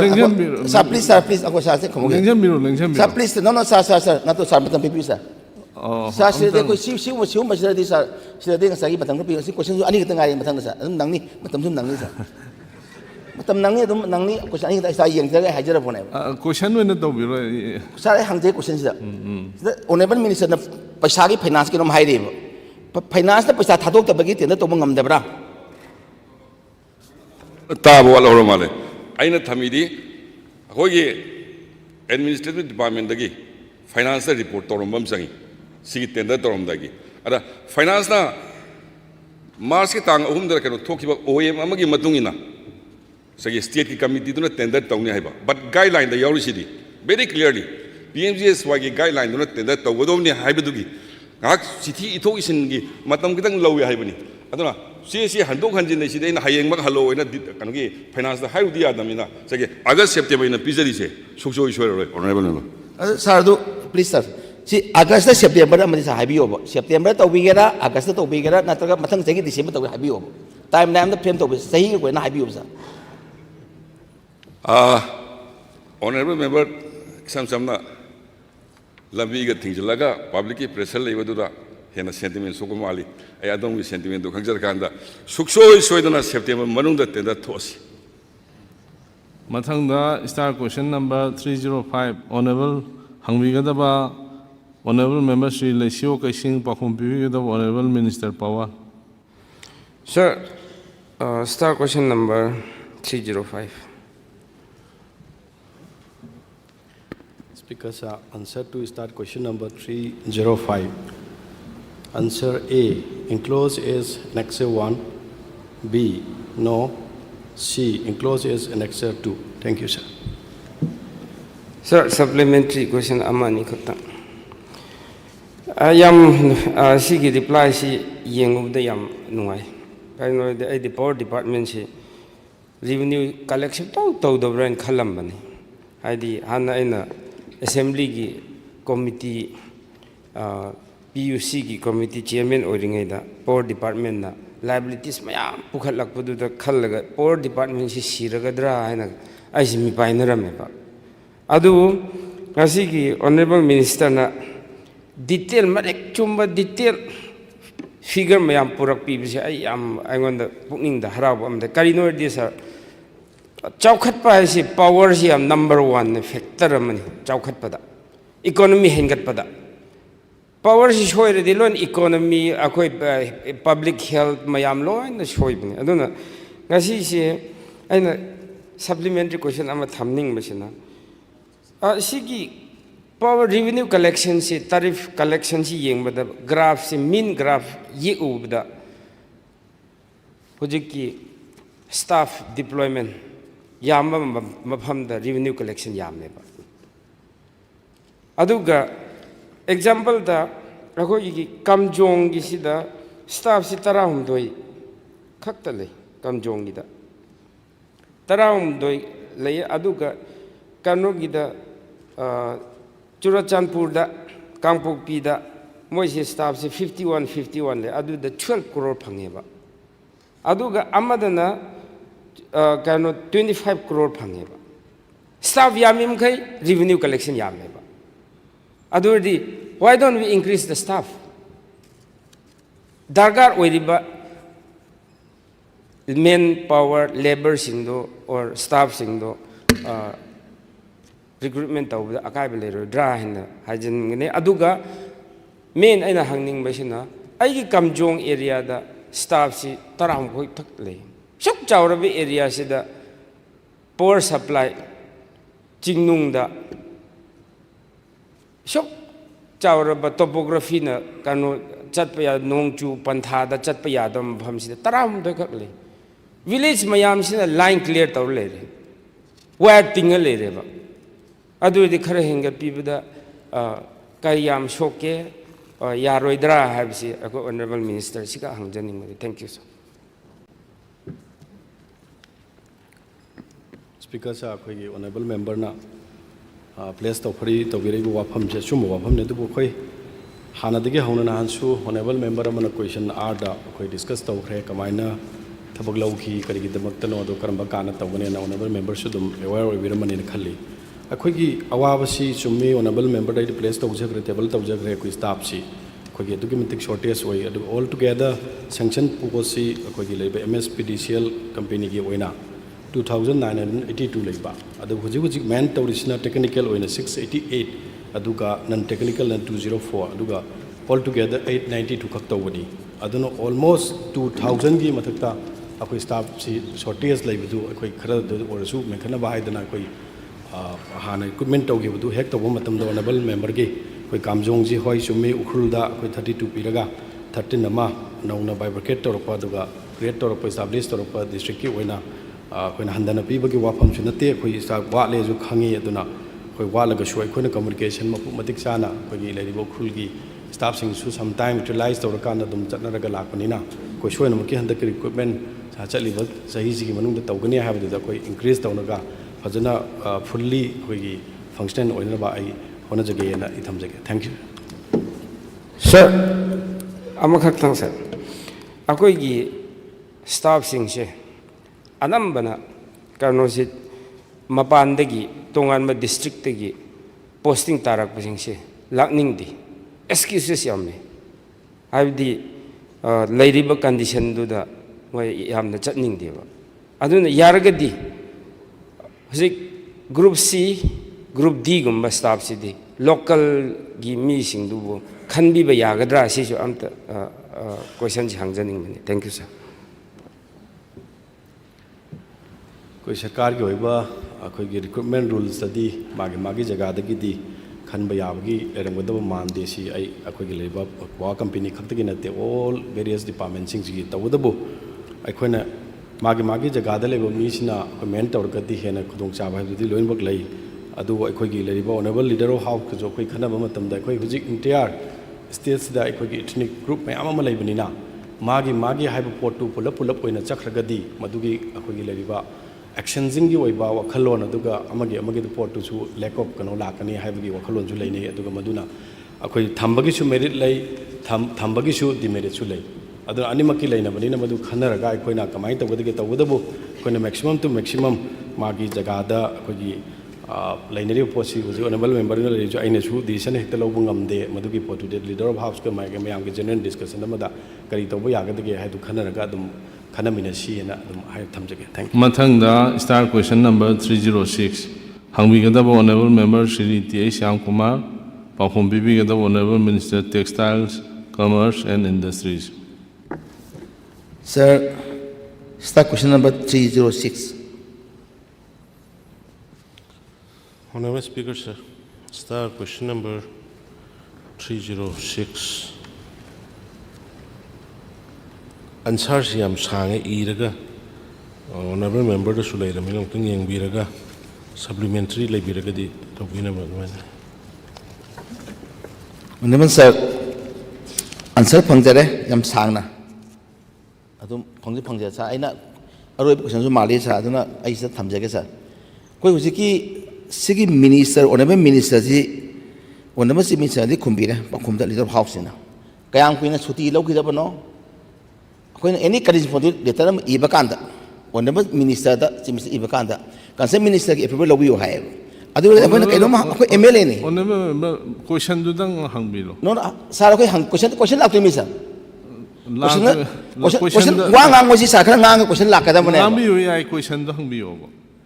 honourable minister ji क्या सुटी लौकीदबनो अखोन हंगबी ऑनरेबल चीफ मिनिस्टर ना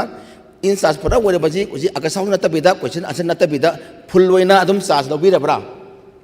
चासी खंगजगे सर होय मिनिस्टर अमगी एब्सेंस तदी सीएम ना दुम पुबम थोय ngasigiदी मखा ताबा question लेत्रे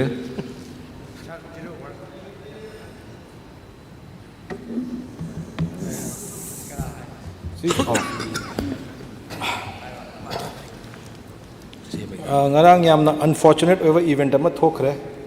akhoi gi ngarang nungdhin driver gi report ne pung ani makhai nungdhin dagi pung ama phaugi manungda newsprint porakpa truck number AS25FC038 gambi phai modbung area manakta hangba gate amaduda truck se adum hijack tawre aduga sidaisda moina tarpun lauthoi yenge aduga news media की पोट नतो ma'am DI मोइन पुग्रे अदुगा सिगी पोट से driver ना हाइबदा KNF नी हाई मोय कुनमंगा मुक सुई हाई सिदैसदा होय सिबुदी अखोय होगी के मणिपुर की थोइबा सिचुएशन लानजिना अदुम विक्टिम ओइरा हाई तारे मीडिया हाउस तो अदुदा ट्रांसपोर्टर ना SP कांगपोपी दा फोन तौबदा सुंपाई पाइबी रखते हाई अच्छा की so the SP of Kangpokpi did not respond to any call. I say this to bring the attention to the DG through the speaker, sir. So this must be noted, and he never picked up the phone. And Sigi Gari se it passed through the line after Naga Traders Union na Sigi Potse Yare Chapayani Harakanta Tharakpani. Aduda Sideis da Tawi Potse Makhada Akoigi Second World War Memorial Sekmai Dagi Awang. Central Security Forces Security Forces my question is how situation security forces uniform post and request anyway honorable speaker chief minister peace talk engaged Kuki MLAs and some CSOs in Guwahati stated by the honorable CM in the house itself Sigis Naga Traders Union have been engaging in keeping the national highway free of any kind of disturbances. Well, my heartfelt gratitude to the Naga Traders Union. I salute them. But unfortunately, some groups, armed or unarmed miscreants, have been trying to sabotage the peace process. Sigi media attacked over here. Somewhere I feel that they are trying to sabotage the peace process. So it's unfortunate akoi reels is maina paper newspaper media house amgi reels है Moina लोई hijack तौरे अदुगा truck ते याव इसे reel कुंत्रा हम दोइने अदुदा Assam rifle ने थारक पर video अमदा आइना count तौरे बा not more than 13 or 14 reels were burnt. So I request those people there through the August House to return those reels which have not been burnt. As per the video, I am burnt out. Then lowi. Adeda see situations ida I na sumta bada koi ki media houses में हमसे मोइसे धरना तौनिंगबा म तौनिंगबा याम लेरे मोइसु anxiety लेरे पोत से lifeline through the लाकदोइनी. Anyway, koi lifeline से it's always had a very notorious history in the past. There have always been extortions every day, every single day, whether there was peace, whether there was band or no band. Aduna, the sad part is, today, 21st century, I don't know how many years we've had independence, we've been a state since so many years. We have practically, actually 1.5 highways. There are 2 highways, one is functional and one is not functional. Jiri line dagi track ama lakuma tamda. I am a member of this house, but I khabar zu tawni na jiri line dagi truck se lakho matam da truck se am thing is hoke hai da transport ki changbat kharcha do adagi he na change to same na hona bada kai no da JCB na il le popani. That is the state of our highway of Manipur. Sad. Anyway, now as I get this opportunity, Speaker sir, I just want to appeal to everybody, let this not add fuel to the ongoing crisis in Manipur. I say one group, one community getting satisfaction by hurting the other community and vice versa is not going to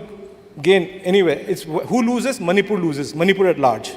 Manipur is far more important than a few Manipuris. So we have to look at Manipur, and we all truly love Manipur. We must be careful of the sinister design of certain people who want to divide Manipur. And they say hate begets hate, violence begets violence, and love begets love. We have all gone through this nightmare, horrendous nightmare of 15 months and 5 days to be precise.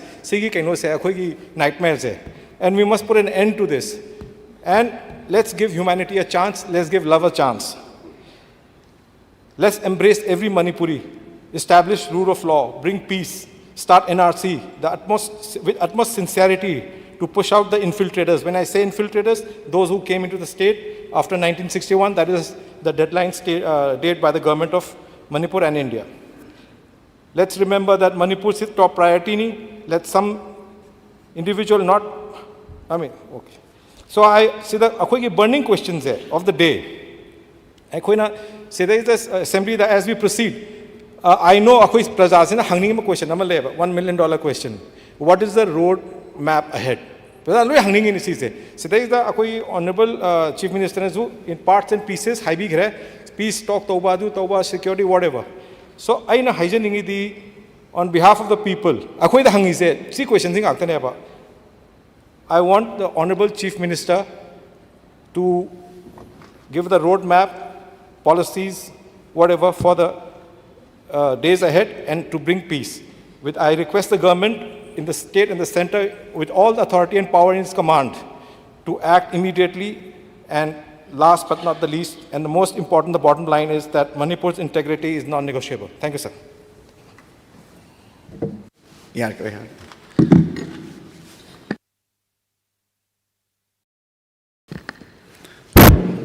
Sir, ngasi assembly session ji yaunaba athokcharakpada Tamai Bengal and being Nakan Sida, Yam Pata, this Yam Lavasa.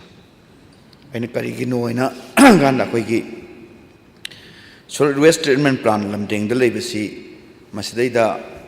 Impal City Tagi, Solid Pura Damto Wasi, Lamding upon Balupsin Tinge, Aduna, Gari Changandaba, Dugi, program Labane Haisha. Samsi Narangi, a person the Zukaradum, clipping Krasudum, I Ucharesar, for July, contrast the Honorable Minister, Amapi Haisha, Impal City, Luna, Honabada, Master Lloyd Damta was a Kaisna Ayaba Pirabni, Tawdabu, Lambis, Sukimatic Patre, Comjau Lere, Yam Pibum Sadre and Hibesteki, no one should trip some room like head and Masi Hibes the Plito was the Tarakta Batagi. Lambi Tingbe Kongjang Silak Pani and at my Hibisa. Sarah Kogi, no other Impal City data. But to Eva Patau, this is Yamrisa, I don't know. Honorable Leader House Nara, Honorable Works Minister, Mr. Whoever Amana, immediately Masi Siamtang Samjan Bidragadi, ꯑꯩꯈꯣꯏ garbage ꯃꯌꯥꯝꯁꯤꯅ ꯂꯣꯏ ꯄꯩꯈꯠꯂꯗꯤ ꯏꯝꯐꯥꯜ ꯁꯤꯇꯤꯁꯤ ꯌꯥꯝꯅ ꯅꯥꯇꯩ ꯆꯥꯗꯕ ꯑꯃ ꯑꯣꯏꯔꯝꯅꯤ ꯁꯥꯔ ꯑꯗꯨꯅ ꯃꯁꯤ ꯏꯃꯤꯗꯤꯌꯦꯠ ꯑꯦꯇꯦꯟꯁꯟ ꯄꯤꯕꯤꯌꯨ ꯁꯥꯔ ꯂꯣꯏꯅꯅ ꯑꯩꯅ ꯊꯣꯛꯂꯛꯄꯁꯤꯗ ꯑꯩꯈꯣꯏꯒꯤ ꯈꯨꯌꯥꯊꯣꯡ ꯃꯆꯤꯟꯁꯤꯗꯒꯤ ꯑꯩꯒꯤ ꯑꯦꯁꯦꯝꯕ꯭ꯂꯤ ꯐꯥꯎꯕꯁꯤ ꯅꯥꯀꯟ ꯌꯦꯠꯂꯣ ꯃꯥꯏꯔꯦꯟꯁꯤꯕ ꯁꯥꯔ ꯑꯩ ꯀꯦꯟꯗ꯭ꯔ ꯄꯨꯂꯞ ꯊꯣꯡ ꯂꯣꯟꯕ ꯁꯥꯔ ꯉꯁꯤꯁꯦ ꯑꯗꯨ ꯀꯔꯤꯒꯤꯅꯣ ꯍꯪꯀꯥꯟꯗ ꯁꯥꯔ ꯗꯤꯃꯥꯟ ꯃꯌꯥꯝꯁꯦ ꯀꯅꯥꯅ ꯀꯔꯤꯅꯣ ꯍꯥꯏꯗꯤ ꯄꯜꯂꯛꯇ꯭ꯔꯦ ꯑꯌꯨꯛꯇꯅ ꯇꯧꯕꯗꯤ ꯑꯩꯈꯣꯏꯁꯦ ꯂꯣꯏ ꯂꯣꯟꯕꯅꯦꯅ ꯑꯗꯨꯃꯥꯏꯅ ꯍꯥꯏꯕꯤꯔꯦ ꯁꯥꯔ ꯑꯗꯨꯅ ꯑꯦꯁꯦꯝꯕ꯭ꯂꯤ ꯁꯦꯁꯟꯁꯨ ꯆꯠꯊꯔꯦ ꯑꯩꯈꯣꯏ ꯑꯦꯁꯦꯝꯕ꯭ꯂꯤ ꯃꯅꯥꯛꯇꯁꯨ ꯂꯣꯏ ꯑꯣꯏꯔꯦ ꯗꯨꯀꯥꯟ ꯊꯣꯡ ꯑꯃ ꯂꯩꯕꯁꯦ ꯀꯃꯥꯏꯅ ꯑꯩꯈꯣꯏ DGPꯁꯨ ꯁꯤꯗ ꯐꯝꯃꯤ ꯑꯗꯨꯅ ꯃꯁꯤ ꯅꯣꯠ ꯑꯣꯟꯂꯤ ꯊꯥꯡꯃꯩꯕꯟꯒꯤ ꯑꯦꯔꯤꯌꯥꯗ ꯗꯨꯀꯥꯟ ꯊꯣꯡ ꯂꯣꯟ ꯍꯥꯏꯕ ꯅꯠꯇꯅ ꯃꯅꯤꯄꯨꯔꯒꯤ ꯁꯨꯃꯥꯏꯅ ꯇꯧꯗꯅ ꯖꯒꯥꯁꯤꯗ ꯅꯨꯡꯇꯤꯒꯤ ꯈꯕꯔ ꯃꯌꯥꯝꯁꯤꯗ ꯉꯁꯤꯁꯨ ꯁ꯭ꯀꯨꯜ ꯃꯌꯥꯝꯁꯤꯗ ꯌꯥꯎꯔꯤꯁꯤꯡꯁꯦ ꯁꯥꯔ ꯃꯁꯤ ꯑꯣꯅꯔꯦꯕꯜ ꯂꯤꯗꯔ ꯍꯥꯎꯁꯅ ꯄꯨꯛꯅꯤꯡ ꯆꯪꯁꯤꯟꯕꯤꯔꯒ ꯃꯁꯤ ꯑꯊꯨꯕꯗ ꯁꯣꯜꯕ ꯇꯧꯕꯤꯅꯕ ꯍꯣꯠꯅꯕꯤꯌꯨ ꯍꯥꯏꯅ ꯑꯩꯅ ꯍꯥꯎꯁꯁꯤ ꯄꯨꯛꯅꯤꯡ ꯆꯪꯁꯤꯟꯖꯔꯤ ꯁꯥꯔ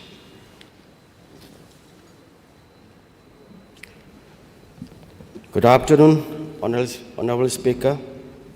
and all the honorable members, and everyone who is present here today. Sir, mamangi tha amani da koi Imphal sai achoba ising sa mo thokra kanda hai be sing si last study koi lojing lwa da lei ba koi sumda khungang village loi lak pa ngatani adu handa ki sai sai ising sa achoba thokhe ba sa koi jo sigi sing si koi sumda la kanda mu problem so ni tholak pa yai hai na koi precaution lawra kanda koi section na lay adu lay kanda aduna maram oragadi ising chau thokidre aduga ngarang nan si from the last almost 8-9 days akoi Bisimur district ta nong si continuous rainfall lay bis ista akoi gi akoi sumgi di ai mele ai thange kendra si labor paja sing si mo gi livelihood kanu si nga gi farm to jaba nga yok jaba aduga part khoi ising thangba site lei group sing sina loktak pas nga phajar kan da domaina to hinjaba group ngatani handa ki nong kan su basa ngasai gi mogi ising part sing amagi fish pond sing si imai si sing thalaga nik laung lei jabne do ngarang nahan tarik taruk evening sai sai khoi gi Moirang river sumda toren je kai badigi ising se khangudana lak tan ngarang su ko assembly da koi Moirang honorable MLA haibi ke bang sagi kokta da le ba agriculture da le ba lekem je su koi gi ising na problem thokhe bado haibi sing si hojik akhoi no loina la kan da ai gi le ba thang kendra si kumbi kendra amusu Moirang kendra yani gi marak sai lai bani adana asum Moirang ni lakpa torin kai de lakpa ising man loina la kan da ai gi thange ke de tainer ba Moirang esigi khoi gi koklibon thoya hai pa jaga sisu aduga ai gi Moirang khonau hagram pat thangloi karem pabi chandapur chingmai mamang saban hai ba jaga sing si mi gi moina farm nga yo le jaba farm ji loina flooded oi Oreganda ising si lai na mayam sing ngarang digi ay hek lam badi ay ju ising jam kana lai hai tabdi ay jum halle kana ko hapa no lai dana ko gi plastic net ko hapa ne lai da kana masi khatna bo na ko na tawi adu nga sagi farm jing jai sanga hojik lai di ba ko gi unrest oi ba ko station chathari ba ko gi irang sina mar bo kana mamangi ko gi ningon chokuba da banjinga je Both of yon Japan, others nga yo lodre. Other Nazik Singasi, yon Bayada, Badigi, Mosingas, Handaki, with the addictive problems, Iran, Kanyanta Banina, Handaki, with the Mosingasi, Yoni, Hanamosi, cannot sense at Tamzavani. And it seems like putting around Singas, Loina Chakre, Mapusing a lepo, Yangalay, singing in a palmsick, cross or Lapadida, Nazi, Chonga, Chakivesta. Sagi Tangaba by my building at Topang farm to the Bishing Sulaga in Taranga in Loin Pani. Habazang a Sagi Mapu sitting a Sagi Kogi Yumda Sas and Yokba Huinung Labasity, Igi compounded talkers, Maduda Huini, I Maduda Sunny, Hiraga, Luna Mapu in the Nga city. Once I give farms the Gi, I give Ponzi, heck, Tokimatamda, I give claim to Yadia. Other Narang see. Imai bil amamadi Moina चाही चुप्पा चाउनु योक्चरेबा ngang योलगा मोइ हिंगनेबगी livelihood अमा ओइनेने खंजरिबा ngang मोइ ममांगदे लोइना chain chain चखिबदा लोइना कपने प्रजासिंगसे अहिंग सुबुतुमदे हौजिकसु साइगी खोगी मयामसिंगसे हौजिक कमाई तौनी न कोजेन चेंदना तौदना whole night didn't sleep all night didn't sleep laiba farm mapusingdugi imai belsingduna kappa lai aduga engondusi lai imosibu kamai tawde khoka dege na hai aduba oi ai excited angamba khara ina tobrundi oibudi yabana te aduba yak siksu assembly chathari banina assembly da pothoka da honorable leader of the house ki pungning chinjaraga koi fishery department gi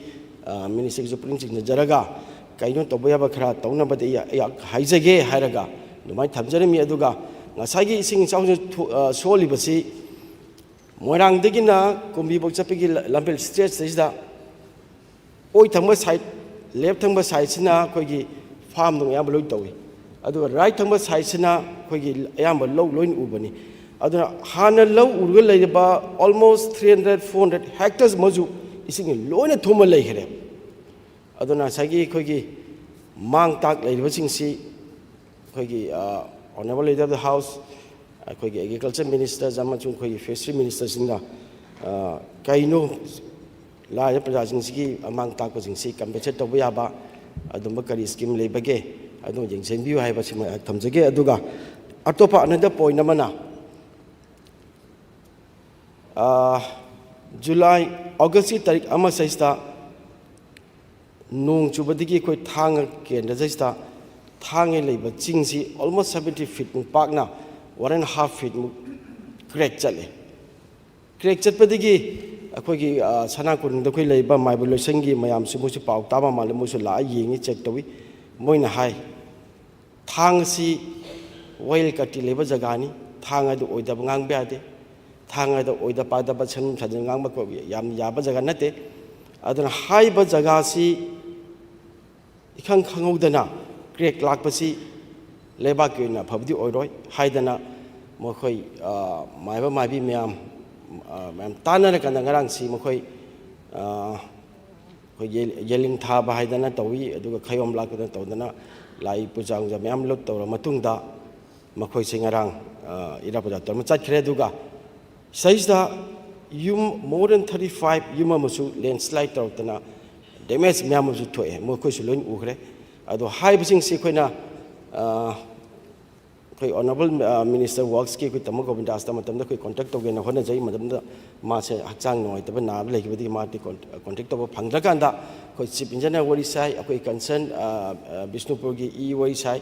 aduna high bal crack chat khabani na 1.5 feet mu hena crack chat lebani na high bal lambel sidi village trying to mugi power put chatpa lamben oi saista yadabadagi khona chagi mi chapadi hena paun ni dei makhada leriba yung kai sing sopa parma yaw kani na khoi mai property leriba yung kai khona am loin backup thole aduga engineer department ka tanar kan da khona tripolin myam dai kan ising changal gumsi nongi chubo hangba ngai da si na mai to kupsal ga thame aduga saista 35 laiba sino myam gi yum myam ma damage to gi basisu Okay, said disaster management ke fund gira kaino toroga si yengchen biu hai basima yangna koi honorable leader of house keeping chinjari thank you honorable speaker sir speaker sir 0 hours ki khudong sa ba lawjaraga ai gi si ai sa se haksang am da ba de matam khara house te so absent noi jara re duka tang ani august ki tang ani da Honorable Member Sri Khuraijam Loken Singho, Namagi question number 253 da. Koi Maya Lambi se National Highway. Maya Lambi se Siamagi Matang da ama Haibikiva. Da Adum Makoi the telephone to into Viraquado. Engineer Sing Dina Masi Tabaxi Fazana Sugi Rabra Masi Hang Bomatam da. Sidai Honorable Speaker of Visa Getavan. Akoi Honorable Member na Masamang Nasu, Akoi social media the Pongiva. Honorable Chief Minister Sarkar Sibu Lambi si Kudong Sada Sianga Sembi Bagi Tagatsari and so Pongiva. Akwai the Kadang Mayam no Wang Mayam Hang Padugi मसी करिगुम्बा assembly की proceedings दगी थबक सुदना fund misappropriate तौब खोटपा हाइबा खरा यावहिबा माले मदु एक्सपेंस तौबियो हाइदना जीरो अवस्था थमजबनि साई ऑनरेबल स्पीकर दा सीएससी मसोय पिजक thank you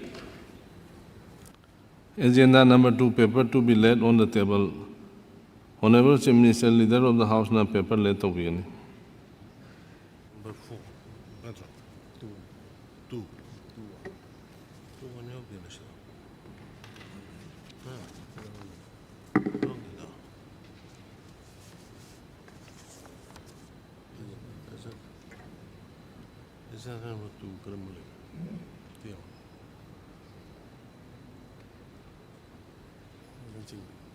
Agenda.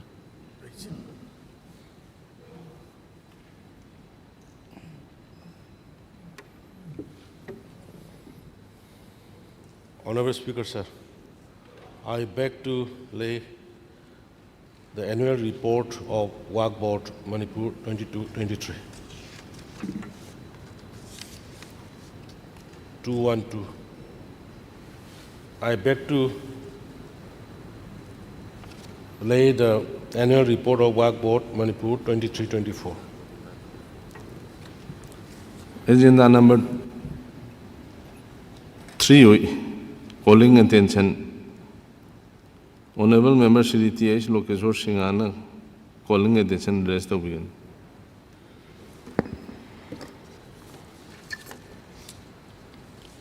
Sir, in under Rule 77 of the Rules of Procedure Conduct Ordinance, the Manipur Legislative Assembly, Chigi Makada Ayana calling attention to Pukachabasi Maruina education se masi free yon when si habi matang dani adu sagi khabar kagas te yam yaugre matang ai pakachara ke education free zone ohelu haiduna kakching sung thawal district ta pak chan khongjang changching gre magatang di kotok jabani adu kang sagi ina mistai laksang si honorable speaker through the honorable minister am si honorable akhoi home minister ge puning ching jari akhoi education department se akhoi miyoi samaj chaukhatpada state ama natra country am chaukhatpada khwaidagi maruiba hariba department se akhoina laithokpa sunyam yararoidaba amani habidei hamem tholoi karigino haibabu akhoi ngasi scientist oriba makal mathel kaya gi se taukhatna ba development gi da mayam puthore anse education haiba department si makha dagi tholak bangak ta ne ba aduna hallaman sing na hainaba lei education gi institutional building sing se mase human resource human bagi dam te di aseng bal lai sang ne haine laisang hariba aseng laisang se mase akhoi gi tangai phadana sigi laisang jibu khona nga tana sendada tahobu natradi ngi bajati se kama hingadage hingbada ngi ban hingbada khwai dige sangbada yam darkar laiba masam haiwar gadi ngasi isa lele su tamaga afaba kok thorang na ba afaba wakhan khan mangam na ba hariba human resource pothok na ba jaga na ba hariba institutional area sing jaga kanu se building sing je magi kanu se jurisdiction haiba tare adubu karino sungkang khangaudana hekta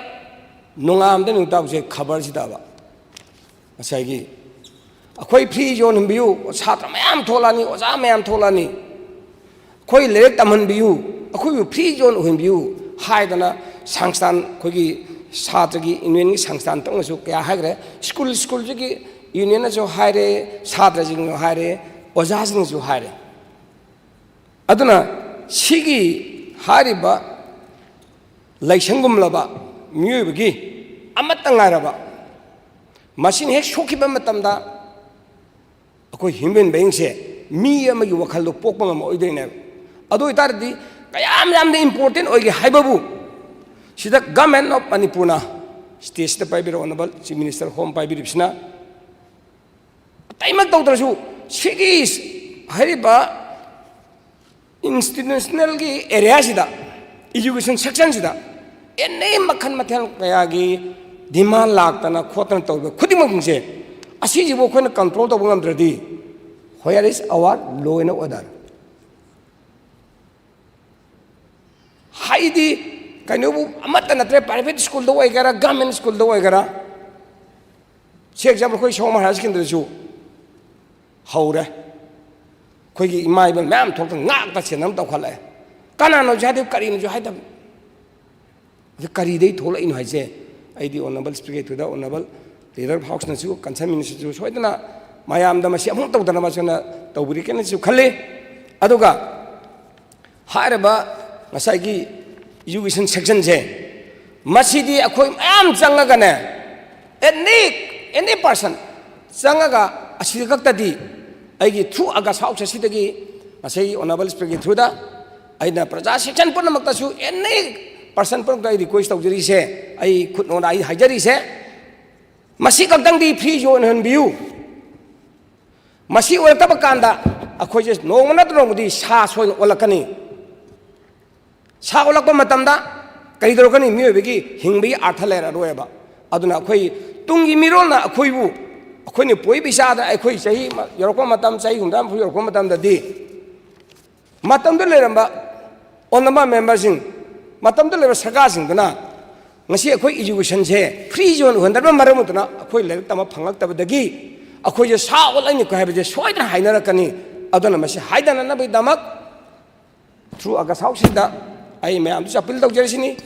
topiu atoba da topiu aduga maruoina honorable leader housing pung jinje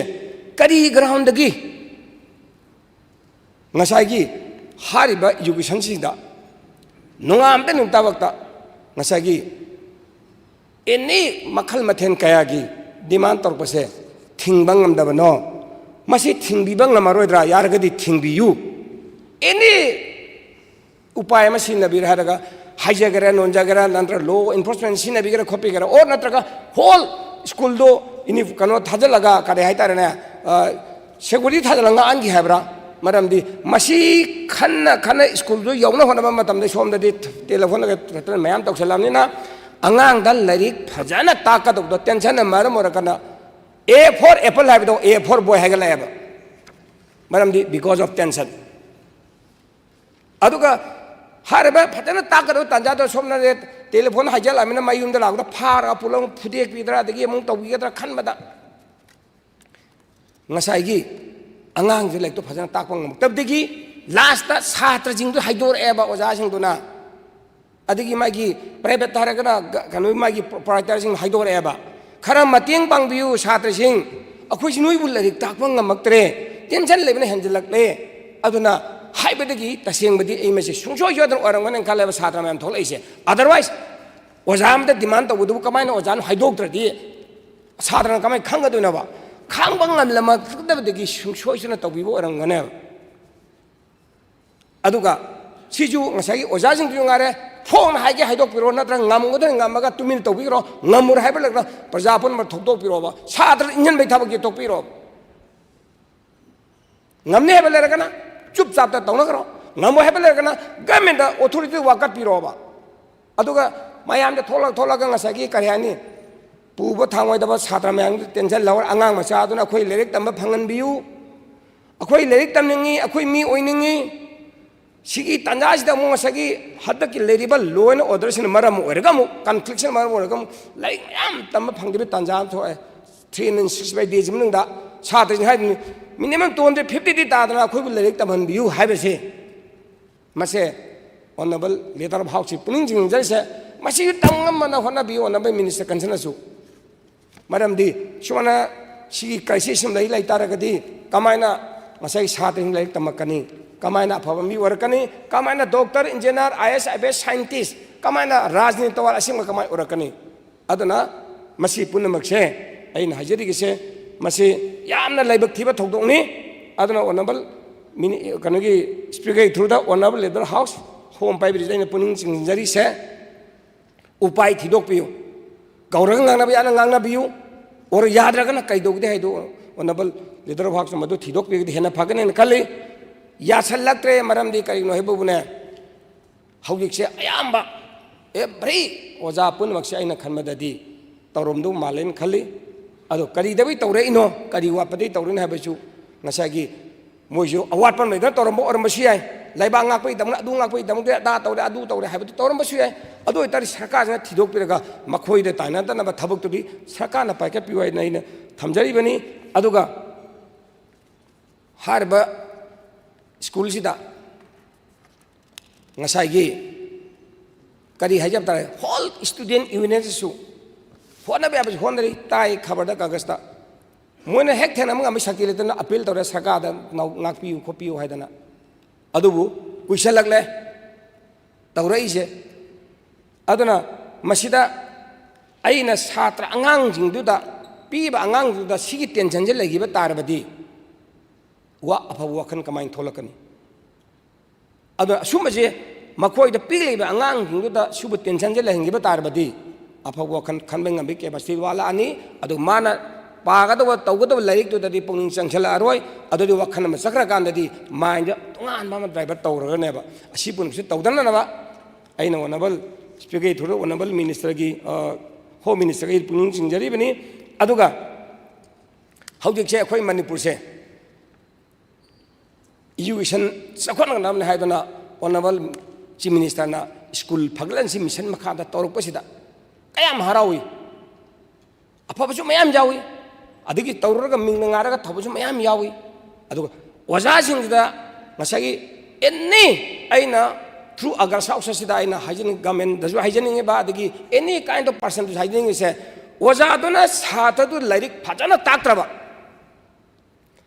adu matam da any demand tawgara khokera moi mathakta isel khokera tawbiyu aduga waja singasu laik to tai ngai to da fajan takwa matamda satri sung lepakani adu na tabida school ka boy ka da boy lak ta boy sum tawkhala agadi asing ma thirani thiraka andadi masi dandi ma pigena thongning tawsalamba oram basu yai kanana khangbe tamang manate adubu oja singi thamoi da su aina appeal tawjaningi se ngasai gi angang jing sida lairik takwa matamda seng takpiba matamda sungsoi isosu urakani isor means sadri oja sina chokpa yaran loi paithorani adudagi dim hangrani aduna ta bida school karana nana karaga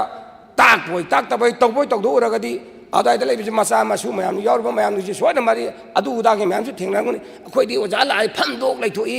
lai su tambi de adu su tok bi de haragadi ngasagi kari haitara adum adudi masi lai tong na adu tong na ba haidana kanana khangni adum da lambi la amaga su punna maksing je honorable leader house na honorable minister kansena thidok piraga harba school gi section je education section je simedi koi punna mangna free zone ohenji aduga sije kankhala ba kadani ko laibak chakko tu je sije kankhala kane lono odar farkadu se sije kankhatra ba sina marai chathakra ba ngasagi adoi tardi apawa kan khamanga moroi da banina apawa kan khanmanga na ba aina honorable speaker through the honorable leader of house amasung honorable minister gi ai puning singjai basim tang honorable leader of house ma statement thamen gi phane khalag ai chada tenjeng matam khara pi bidamak honorable speaker bu ai thagachari Honorable Minister Education statement thambigan. Honorable Speaker, sir, under Rule 77 of Rules of Procedure and Conduct of Business, the Honorable Member KH Lokeshwar Singh na thambiriba kagi nasigi calling attention motion sigi statement amai August House thamjage ahan boina ina haizening badi Honorable Member gi concern se amna serious oiba issue amani haina ai amuka hanai underline tawjage adu masi yengba matamda khigi ngasai panbikiba not only education but state sigi overall situation holistically koi yengbam darkar le aduna May 3 incident 2023 gi mamang dadi sugum sikya taram de lerum yai adubu kya taram de hai riba incident se thokyu matungda honorable member na panbiri bang sai gi puba thangba ngamoi do ba unreasonable demands yamna illegal loiba that also in the education sector akhoi oza singda akhoi gi tung gi future students sing bu semkat ka doriba sagat ka doriba akhoi gi education afaba education piraga akhoi gi khunai sibu semkat ka doriba adugumba oza singda demand to se masi press media da recently yam toina phong se mayam na su bire August House na su ngasi note to bire aduna hairiba education sector da sigi sugumba adverse effect live se masi yamna live thivani sir aduna how khiba around 14-15 months da thokhiba irang sina masi da base toraga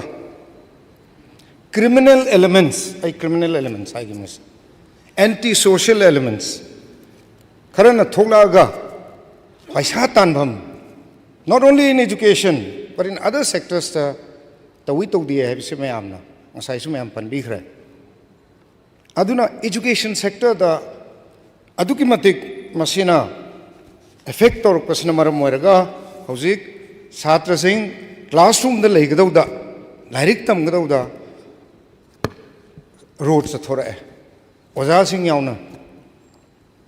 lairik tam biba dilairadana mentally disturbed ora hai se yamna kanu iba akhoi gi yamna soft brain se am software angang sing se phajana mol to godo matam sida sugumba yamna nungai taba sugumba thorpa se yam laibak thibani adubu hairiba anti social elements sing se schools sing the intimidate to dana oja sing da moigi salary funds piu haidana torpa se masi tawignu haidana akhoi gi mahiroi group kharana disturbance 17 disturbance free educational zone demand free zone demand day haidana tokipsu leira aduna sigi myam si yengaga aina haizaning badi oja singi moral oja singi school da riba atmosphere school da nate even college asu demand la have se koi ta da nate aduna leiriba singje loinamak effect obusna maram moiraga koi learning process ta effect adversely to re have se to wa hore have se ai house thamjage aduna masi akhoi state government nasu under the leadership of honorable chief minister koi all possible steps laudana hauzik security law and order situations control tawna bus honari tawdu ngasai honorable member na panbiri se with specific attention to educational institutes se darkar lego masi darkar le di hairaga karmain tawsi haiba se suggestion mayam tawmina se aisu suggestion amani dai thamjage I would like to suggest and propose in this August House to the security advisor as well as the DGP who is also here that concerned police stations sing se sina OC sing sina gari emam detail toraga they should take patrolling of all the educational institutes sina short term measure niko long term measures fu lakani as a short term measure haiba concerned officer in charge sing sina officer me asa ema detail toraga natra masamak chatna educational institutions in the patrolling every educational institute tadi akhoi thambadi ngamoi security ngakpadi adubu during school hours during college hours masi patrolling se masi am darkar le masima number 1 masi karigino habada hairiba police parties and patrolling sim chalani aduga unwanted elements so called criminal elements in se thengna tarbi phaba adu school sing si da changaga as a second step concerned principals headmasters in honorable speaker sir सिदा चंगा हंग बताए कना कना लामी कना कना करमाइन तौर demand तौरमी ओजा सिंह प्रेशर पीबी याब्रा फोन नंबर पीरम्रा हाइबन सिंह मसी मैम से लोइनमक इन्फॉर्मेशन से लौखलगा इंटेलिजेंस गैदरिंग असनी तौरगा अखोई हाइरिबा स्कूल से प्रोटेक्ट तौबा अखोई सरकार की ड्यूटी नहीं है थमजगे अदुना हाइरिबा as a short term measure सिगी मेजर अनी से लौखटपा याम दरकार ओए अदुना ओसी सिंह दा अखोई एजुकेशन डिपार्टमेंट साइट गिसु अखोई होम डिपार्टमेंट दा अखोई इन राइटिंग पिजरके अदुगा हाइरिबा स्टेप सिंह से लौखट पिरगा अखोई एजुकेशन जिबु फ्री जोन ओइनबा होनमिनसी हाइना आई थमजगे अदुगा लोइनाना स्टूडेंट ऑर्गेनाइजेशन सिंसु मोइगी साइट गिसु कन्न होनबिरि मदुगी दमकता आई थागत फोंदुकचरी फ्री जोन ओहनबा अदुना हाइरिबा स्टेप सिंगे इन द शॉर्ट टर्म लोबा लॉन्ग टर्म पॉलिसी प्रोग्राम में कोई होम डिपार्टमेंट गिसु साइट गी लौखटली हाइना आई वाफम खरसे थमजरगा ऑनरेबल मेंबर बु आई थागत फोंदुकचरी honourable speaker sir thank you so much for giving me time हम नुआइजरे फजना सिंदोपीदना सोयबसु सिदा सोरे अखोई सेशन तौबीदना थ्रू आगास हाउस हाउसिदा तौबसि हम नुआइजरे अदो दाइना सुम अखोइगी मसी होरेन डिमांड डिस्कशन दा हाइना जिखन ऑनरेबल लीडर हाउस न तसेंबदी हौजी तसेंबदी सिगी लोन ऑर्डर से ऑनरेबल अखोइगी होम मिनिस्टर पाइबिने को मसिन माना ओजा अखोइ लीडर हाउस न थमिर हेन फागादा हाइतारेने होरेन डिमांड नि अदुदी डिमांड ओइना हाइजरगे अदुगा आई अरोइबा लास्ट अपील अमतंग तौजगे हारिबा डिमांड तौब लाइबा खुदिंग मसिंगसे मोइसु मसा मसु मरी मता लेसु तम लो याउगिरंगनी अदु यारगदी आई थ्रू आगास हाउस हाइजरिसे सिकक्तंगदी फ्रॉम टुडे हौगी मयाम लेरगसु ngasi yarga tokpiragadi laibak se khwaidagi afaba ama oigani haidna isna sin tawjirgai losinjagi thank you agenda number 3 Roman number 2 honorable member Shri Lesio Kaising na calling attention raised to begin. Thank you honorable speaker sir ngasi na calling attention thangat charibasi yamna hujik akoi manipur da amadi raja atopda burning issue oinariba mayamna wa awa ana khangnariba amane si Armed Force Special Power Act si manipur dadi ayamna sigi Armed Force Special Power Act si karino habse loi khangnei khangdaba kana su leti karno di si gi Armed Force Special Power Act ki saphu si phangdaba yamna leiroi na khanjai adu si sir mayamna bhab taba yanaba khitangda mayamna loin khangabni adubu henna aina horen hairakpada khara mayamda bhab taba yanaba khitangda matik am panjege sa Armed Force Special Power Act si haiba act ase existing law samvidhan na constitution na provide tauraba empowered forcing mayam paramilitary force police force law enforcing agency na ngamdre atopa special power sem dragadi yararoi haiduna sem kiba law neba yamna phattaba law ni draconian law ni si human right violate tawbuni democracy da di isiguma law si chatna dre outdated oire haina mayamna ninda tawriba mayamna yadaba human right activists groups sing individuals sing CSO mayamna si oppose kana tawrin masi logi makhada sa amani ta kwai phattaw si akoi isana aidi abspa haibsi dum tade taba munna de hain taba magi si real meaning du khalubada kyam thin si tu chung ma ya pot ne ba si amta article 4 Roman A gi do amta pa ai mayam gi dam pa jage ba sa this act empowers and commissioned or empowers any commissioned or non-commissioned officer may fire upon or otherwise use force to cause of death. Any commission non-commissioned officer commission officer asina kappa yaiba without warning siba babu kappa yaibni ba hat pa yai haibni ba sibu taibang de chatna ba loro ni sibo akhoi si India si loktantra miyam gi government haibni meaning ga hojik democracy ga hojik ki ek siga kyam thi khetna kharge ba honorable speaker sir si lo si di su chat na ba yaroi da ba lo ni ba adu karam mai na hojik phaw ba Armed Force Special Power Act se akhoi gi da chat na leibra se ai ngak pani akhoi si mi oina udra ba mapanda le ba mi sing na mi oi ba asi gi de ka pa sa pa ba yen do na sa san do na pulang da ha pa yen do na khan ba akhoi si akhoi gi human rights standard si suk lo oi khabra ba isai tom na khal laga ai di ikai bu ikai re Manipur de legi do si aduna si abspa hai bi si kari gi no ba hojik pha akhoi na sijin nar lei ri si koi asi si khalu bu da ai wakhan da nungai ta ba le adu ga mi si hek ching na re de dum pha pulaga jail da tham ya ba kap la hat pa ya ba met la hat pa ya ba there were many incidents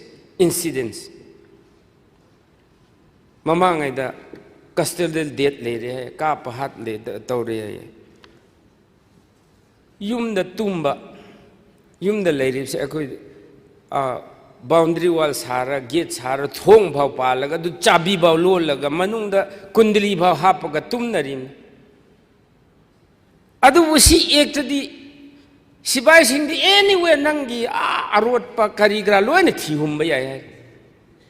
human rights fundamental rights kadai legi ba where is the fundamental right to property nangi da leiba yum kai karigra any assets mayam si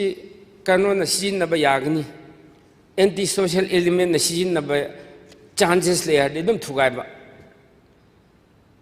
Supreme Court, High Court, Session Court, Lower Court, labor kari su darkar lehte.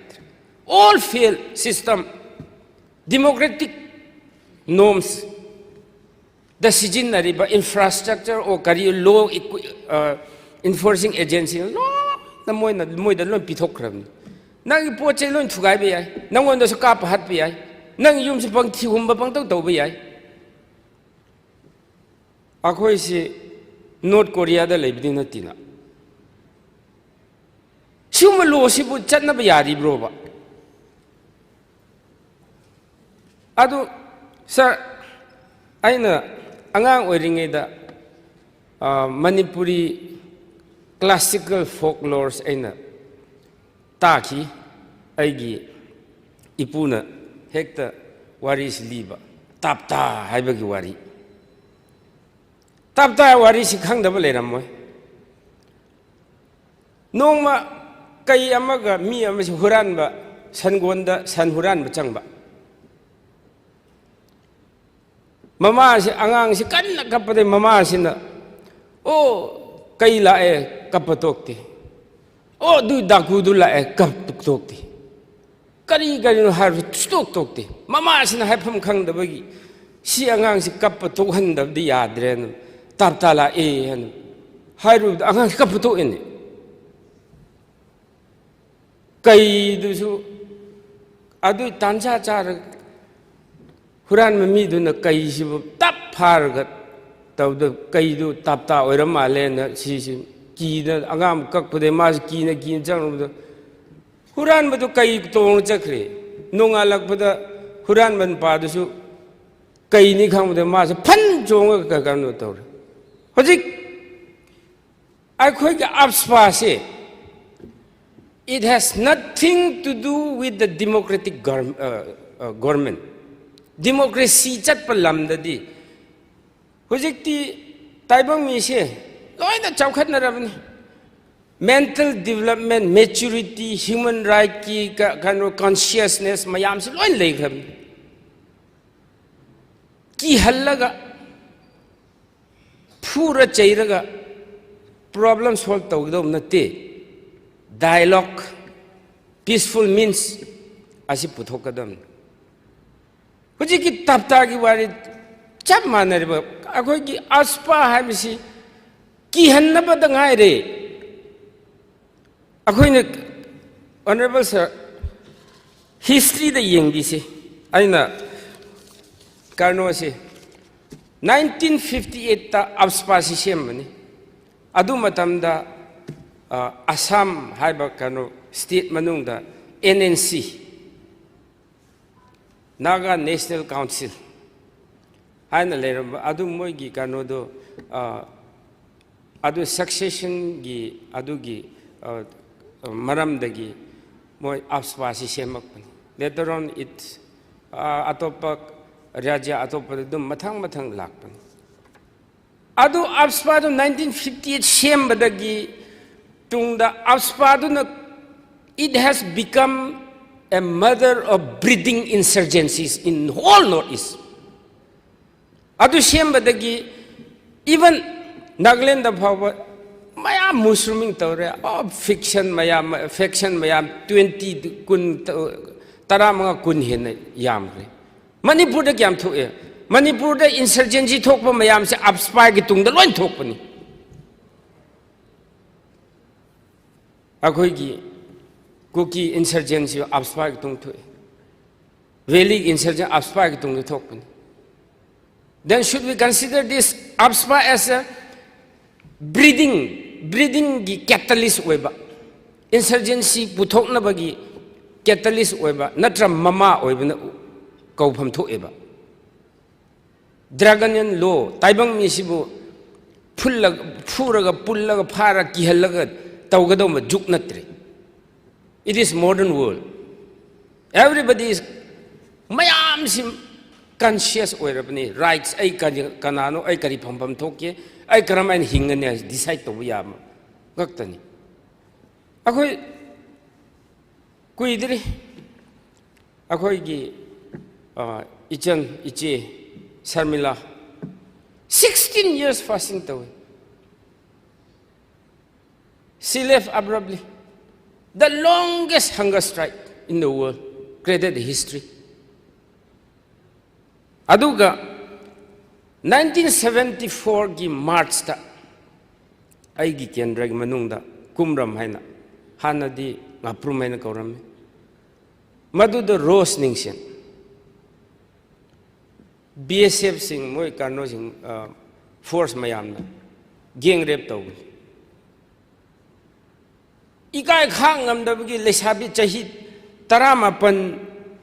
lesabi do suicide to si adu de ngasi tangkhul sinau long haiba tangkhul women league hana English ta hairagana adu gi incident dagi form torakpani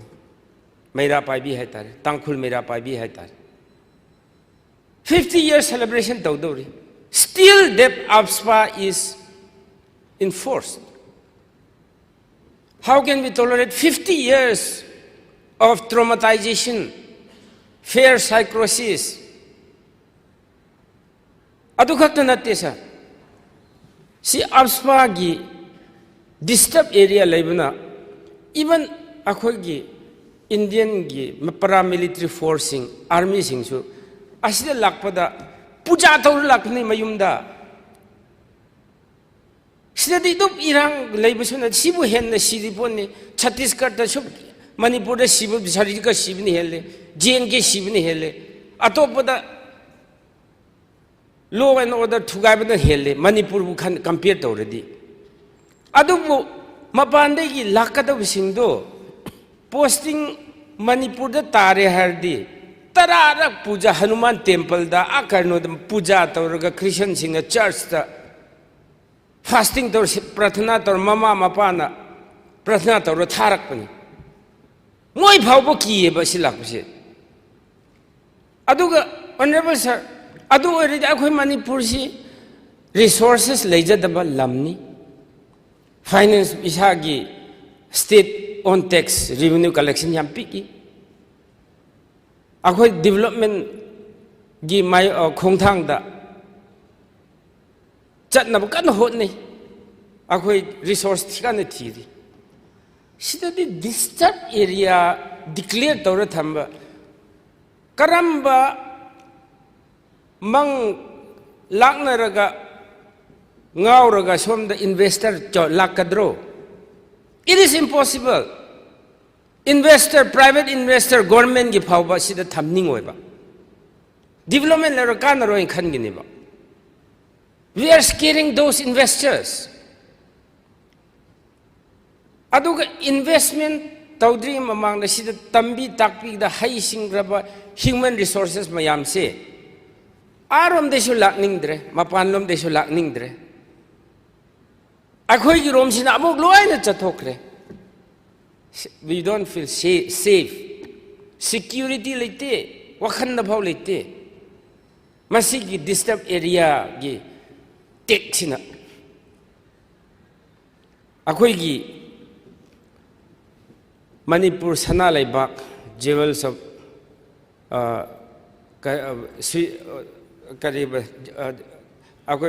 land of jewels haba.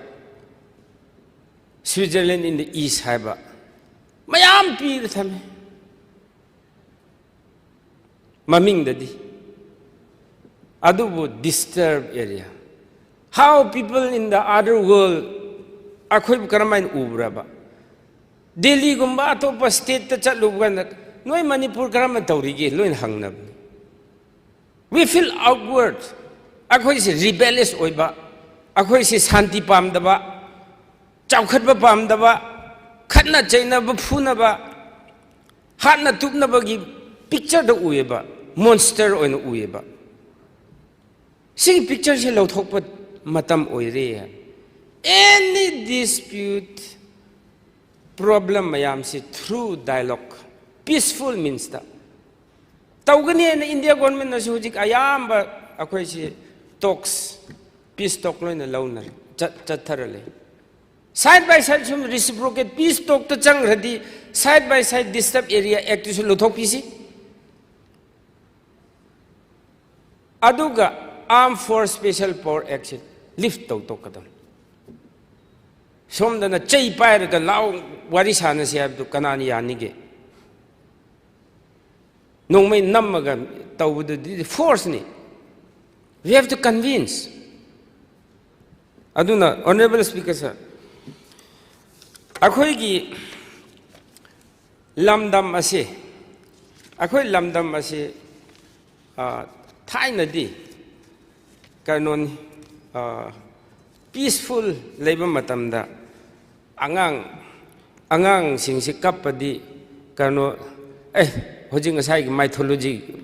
hojing classical kitab to tapta lakani or adu la e hain huji kandi sipai lakani ko kap kunu ko hainari sipai gi government gi akhoi bo ngak sen na ba awa anang da yeng na han sida kano flood thok matamda Indian paramilitary army mayam na kyam phajan thabak tawe appreciate tawe adu phajaba tawrabisu because of this Armed Force Special Power Act their image is still black e taiba ueba adum asigum masi lauthok si haibisi aina August House ta haining mani aduga akhoi gi sir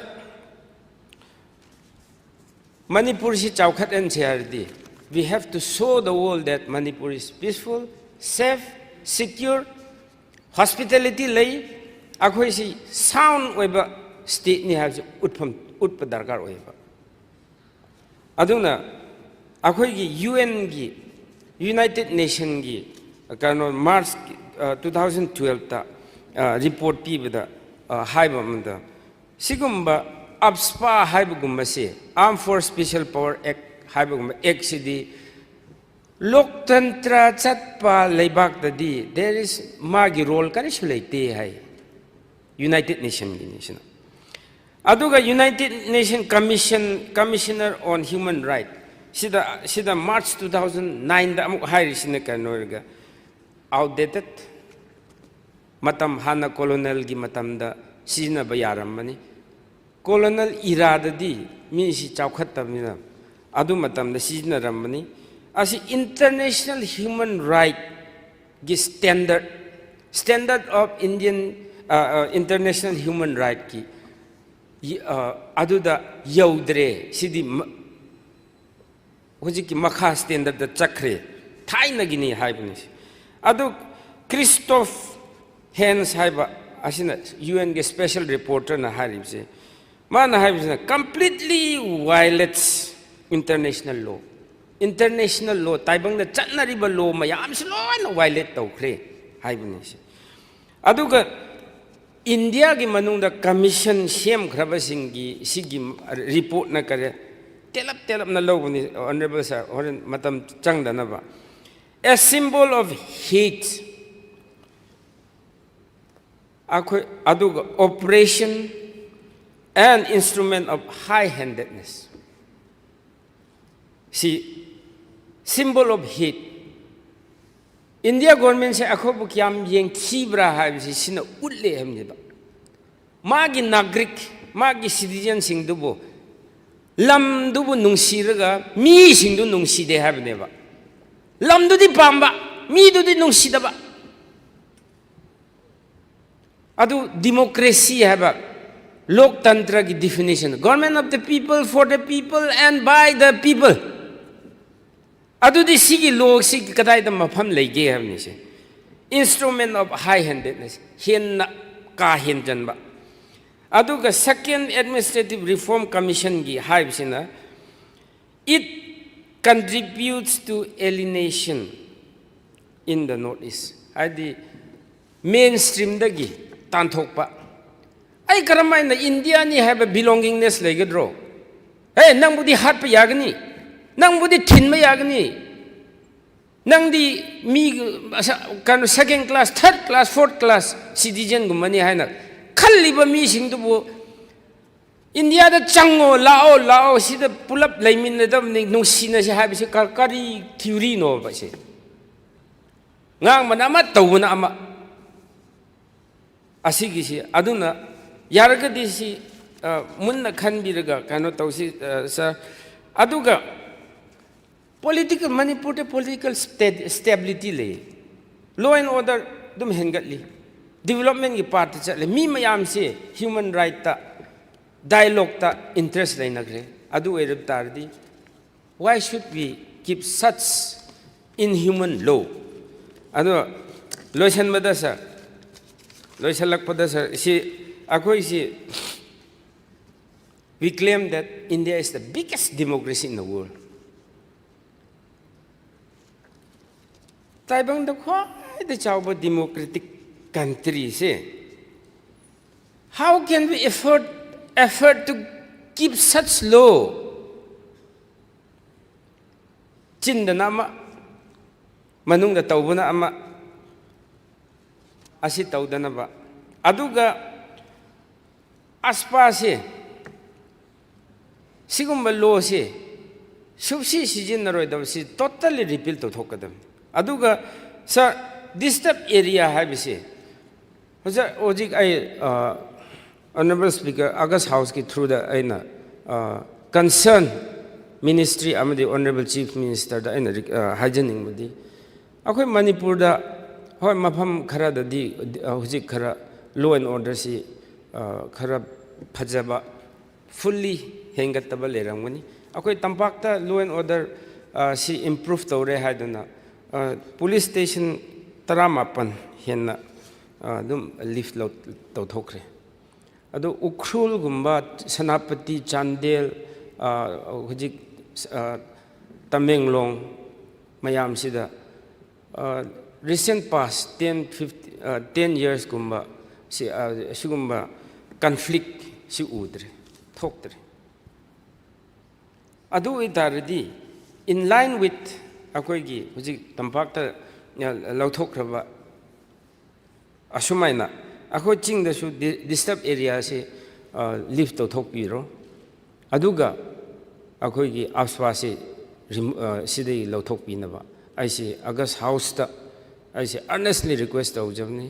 हुजिकी चाउखतख्रबा मतमसिदा आसपा लेबसी अखोई गी image याम थी मपान चलुबदसु अखोई मनुंगदसु mistress हेंगतले अखोई nation सिबु India बु नुसिबसी याम वाटहल्ले अदुना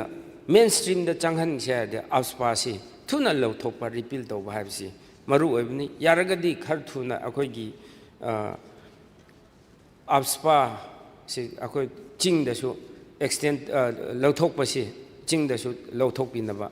अगस्त house दे request तौजन thank you sir Honorable Chief Minister in charge of Home statement thambigani. Honorable Speaker sir, Armed Forces Special Power Act मसीगी मायोक्ता मणिपुर की मियामना लेरकपसी कुइरे इवन इसामक अइना नारोल थौदांग अइना खबर अमा दिल्ली न्यूज़पेपर में तो बुकांदा अइगी हेडलाइन अइगी थीम दुसा dedicated for the cause of human rights तौजरकपनी मतमदुदा प्रेस अखोई एडिटर गसे प्रेस ऑफिस दा फजने एडिटर ओइरगे इबगी खुदोंग चाबो मोपीदबा बिल्डिंग मथकता आर्मी कार गलैनी मनुंगदा कमांडो चंगकनी मी म चंगबदा हंगनी तौनी तौरकाना अखोई डेमोक्रेटिक राइट से अखोई लाइतो मदुगी दगी अखोई अदुम मसी फाइट तौरगा इलाखिबनी जस्ट अगी खबर तौरिंग मतमदगी हुजिक तौरिसिसु आइसु ngei क्रमाय तौदना मणिपुर गुंबा यामना प्रिंसली किंगडम ओइरंबा अदुगा होय मर्जर एग्रीमेंट तौरबा मतुंगदा अखोगी मणिपुर दा सेंट्रल गवर्नमेंट सेंट्रल की मतमदुगी लीडरशिप ने यंगम मियंग दो आई मधु यानिंगदे आई हुजी फाउद मधुगी निंगदोन पोमबदो आई हागस हाउस की दांग फोंदोकचे मरमदी प्रिंसली किंगडम लोइना लेरमे मर्ज तौरे फजन मधुगी स्टेटस सम पीर काने रेस्पेक्ट पीर काने थमम मतमदा ngasi मणिपुर लांगिसे लांगम मोइना लोइ पार्सी स्टेट ओइना थमे देन दगी यूनियन टेरिटरी ओइना थमकान 1950 मणिपुर द मसिगी arm forces special power act impose तौगिबसी 1970 सेंटर कनागी सरकार लेगे दो याम यंबिरो आई मसीद पार्टी मति पनिंग दे मोइन मतम दुदा खोजे क्रमाई उबनो इसे खोइसे आई हुजिक सोई क्वेश्चन तो 1970 28 9 1970 दुनी मणिपुर नॉर्थ डिस्ट्रिक्ट अदुगा Manipur west Manipur east Mao west sub division Manipur north district और मणिपुर है तौरकान सिगी arm forces special power act थमजल्बन सिगी एक्ट तौरीबदुदी ऑनरेबल मेंबर है साथीख्रब मी चिंगने हाटपद मधुगी केस तब याद कंप्लेन तब याद इनह्यूमन ड्रैकोनियन लॉ है पोस्ट की मखा सफर तब ma'am not only in the hills सी एक्स की मखा सफर तौरपदी वैलीदसु हिलदसु अदुगी मानव चैथें साथीना फंकी मधुमंगनबु मियोय कयाना पुंग अमा तावई टाइम एक्सटेंडेड पिजन आर्म फोर्सेस स्पेशल पावर की मायोक्ता एजिटेशन तौकी इवन सेल्फ एमोलेशन तौकी और धरना सही 13 यामना मियोइबा मदा सत्कदबा मियोइबा मदा पानबा याबा अदुगुंबा एक नतबा हाइतार अदुना हंतक सार अइना पंजनिंगबदा हानगी कॉलोनियल टाइम की क्रिमिनल लॉसिंग क्रिमिनल की एक्शन हंतक honourable prime minister Modi ji की मखादा एक ahum criminal law act ahum samtokre hariba samtokpasida khara humanitarian lomda emphasis piba dignity miyobagi ngakpa justice piba adugumagi pot yawba law ahum samtokre hujiki armed forces special power act na manipur da thengnariba awabasing sa hantak ai nahan panjabado hujiki valley da oireba phibam tawriba phibam nahan third me dagi tawriba situation sida agency kharana di valley da su yam kanna masi armed forces special power da thammoi si yam kanna ada pressure tawre agency kharana hujil leiba normal law sina normal act sina dil tawbada ngamoi aduna armed forces special power act se valley gi leiba se su thamjal lo si agency kharana yam kanna ada even just aigi mangda aina no ado ikhoina hojik chingi jaga da leiri basi baw to lokthok yo na harga adu tawbudu ado hojik ki sin nang control ding amdraga hojik tawri se hojik valley da law leiri bra nongmai pai ba adu ada aina hai sar sidi nan third me de gi lak khara emotional oi ba mi mayam ama sigi ba hat ki ba yum kai mayam hana badugi emotional oi ba da khara lai ki badagi vested interested group khara namasi sana bani ai tamna tawga control tawno ba tawge na mai khumme ba adu hujik tawrei ba tapaki su hujik tawrei ba situation ji honorable speaker sir kari haina ai nahan budi adu maina khumamme hujik amuk chat pa kan da kari hain khumdoi no su bhab taraktre hujik honorable member location ju hai ge education gi matang adu da aina haire third me gi da khara emotional oina mayam si loina irang langna badu dai da ma angam matong na bugi adugi satharak pada khidang tawune do koi control tawna ba tawge amdi hai adu oraga su agency sing du di satisfy oi da ba male adu aina sida lai di armed forces special power ek thammaga law and order fagadam ni nate hai mi je hat laga pha ba ka pada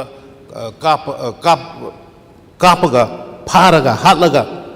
maduna asumma poramadi nahana poramani shanti poramani mayam hat sigre hat kre adu ngaktana yaro aduna khara human approach ma hujiki honorable member na hai to ai industry but lubudi armed forces special power act se tangka kya raktene khoi se tawgrise the same act se 28/9/1970 da thamjala e manipur pumbada manipur north district Mao West, Mao subdivision, adu da thamjale. Then the same act whole Southern Hill subdivision da mu Manipur North district ki da 15 October 1970 da mu extend out hai. Adu da gi mu extended the whole of Manipur South district, Jiribam Manipur Central district yauna, Tengmapol yauna 1978.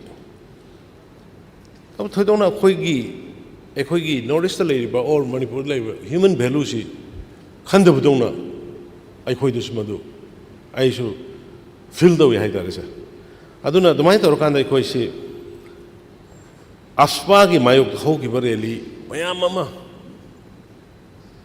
even ai khoi ma madu gi agitation da yorpa mi singai yam kana elaborate chala roge aduna ina honorable member da ina thajaba thamjari hujiki yam criminal law ahum amusu samtok khiba leibani na hujiki manipur gi oireba situation si akhoi gi leiriba anouba pass aureba criminal law ahum dugi manungda applicable oiba humanity the base over dignity maintained over the human right ngakpi gadaba adugumba ek amana repress to view tawdaba yadaba leiragasu hairaga hujiki armed forces special power ek maksidi sing tam haiba leite hoi ji khara situation khara pharambadagi akhoi kaino sim 19 police station ma trampandagi lokthokpani hana mari banga ma lokthok matungde adugi potu singdasu extend to hunba haibsi sing the extend to hunba haibdi apspa singdagi su lokthon ba haibsi khoi gi su apambale adubu aina honorable member gi pukchin chingmase Nagaland gi cabinet na or any state amgi cabinet na decision logjaragasu सिदी रीइम्पोज तौबगी मागी power से constitution central government पीबनीना अखोइना हाना मधुगी step से लौद्रिङैदा centre की लीडरसिंग दा अखोइ हाना convince तौब अमा चंगनी सुमाय तौदना सीना मरम ओइरकांदा ngasa yamna valid oiba points ni ngangido mi ase loina revenge mi ngatani nangna aigi sanda dumai tawde ai nangbu laman singani adugi wakhandane ba ngasai insurgency gi momentum ama wangkhat kris because of this act ai aining yamna inhuman oiba yamna usit thoida bagi mongda tauba sivai singna taubu madugi penda basinguna henkalakana yamba encourage to yes ai madu mai endorse to ai mang madu editor ai cover to ringa da evening aduna huji aina honorable member gi question magi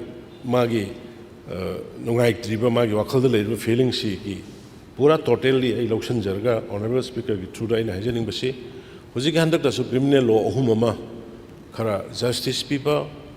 dignity ngakpa humanitarian oiba haiba basis da tawrkana sem gi ba law sing gi manung da karino ama khulai pai ba sing su leibani na kai su leibani na peace talk tawda bok tan budan jale sa peace talk ki namaz da dosi akhoi se pura unrest ama hoire everywhere narang nagaland da sali ba rally do nagaland da sali ba rally do khoi manipur da su tholo ya ninga le mayam si khang bang amaktra peace talk ki namaz aduna si jo koi yeng da ba angle amani aduna madugum bu su laksan ba ya ba pot ama khoi phajana tin mama siam ba koi government da ladies koi loi sure even opposition ki members in suya huआ है तो मामून इसे मकादा फजना अब कादा home minister के उन्नरगा शायद बपोसे अपस्पा से मणिपुर की totally लोग थोप किन्ह बताओ हाइबा कोई approach तो मिनसे अदुगा हुजी आइना लेटर होगा कोई cabinet फमुरगा सु हाय मोइना दगाले दरे reinforce तो चला गया मधुगी काना बले रोए अदुना कोई मचुगी honorable member ना हारी तो आई याजनिंगे आई याजनिंगे यदि मशीना मिशन प्रजा दा साथीना वायबा साथीना नुपी अंगांग दा साथीना किहेली लाइफ अनरेस्ट वो हेली अमता होले अदुबो हुजिक्ति मो अपस्वा दगी हेन बे खोई गांगबु नो हेलाब्रा दुसु खंगरे एखोई की गांगबु सिंगिना मो हेलाब्रा ngarang na handagi tari basi ai taba ngamdre do ai su CM ni home bayre me do agenge ai gi site ki su ai best level da kari to ya ge yenge aduga ai mayam da so ya appeal tawri tampak to su thamjan lo haiba agency mayam gi pressure di delhi da phajna lei re asin di ai sigi kudong sabal lor ga haje ga do honorable member na pukhup re ba calling attention si akoi ongtang phajna phamin narga tim ma phajna chalaga do wari sasi moi home secretary IB gi group army gi group aduga even home minister wari phajana sare raga sigi portion akoi si warga di hankalak puni aduna si natra ga di fani hai badonda sathaji na thamjage sir thank you sir. So honorable speaker sir, just clarification matik ama pamjaba sir, article 3 do aspa act 2 gi the article 3 that the governor is empowered to disturb area lauthokpa hapjan mase governor the empower tawba adudi akhoi girom dagi governor rom da chapana pharoidra habse. Speaker sir ai khungre man honorable member na loksal of akhoi na lokthurasu governor is government ai khoi na lokthurasu adagi impose nagaland tawgidana aduna akhoi na lokthurasu ada bhat tanadra de kanade ada bha phajana tanarga handaki criminal law ahum duda gi manung da karamana suitable oba humanity oba humanitarian norm da basis oba dignity tham ngak pangamba justice pi bangamba du gumada base targa tawbiu atop tawde yadi hargana yaraga di lokthok biro na koina pressure hana piru sai bani. Thank you sir. House and see the pung and the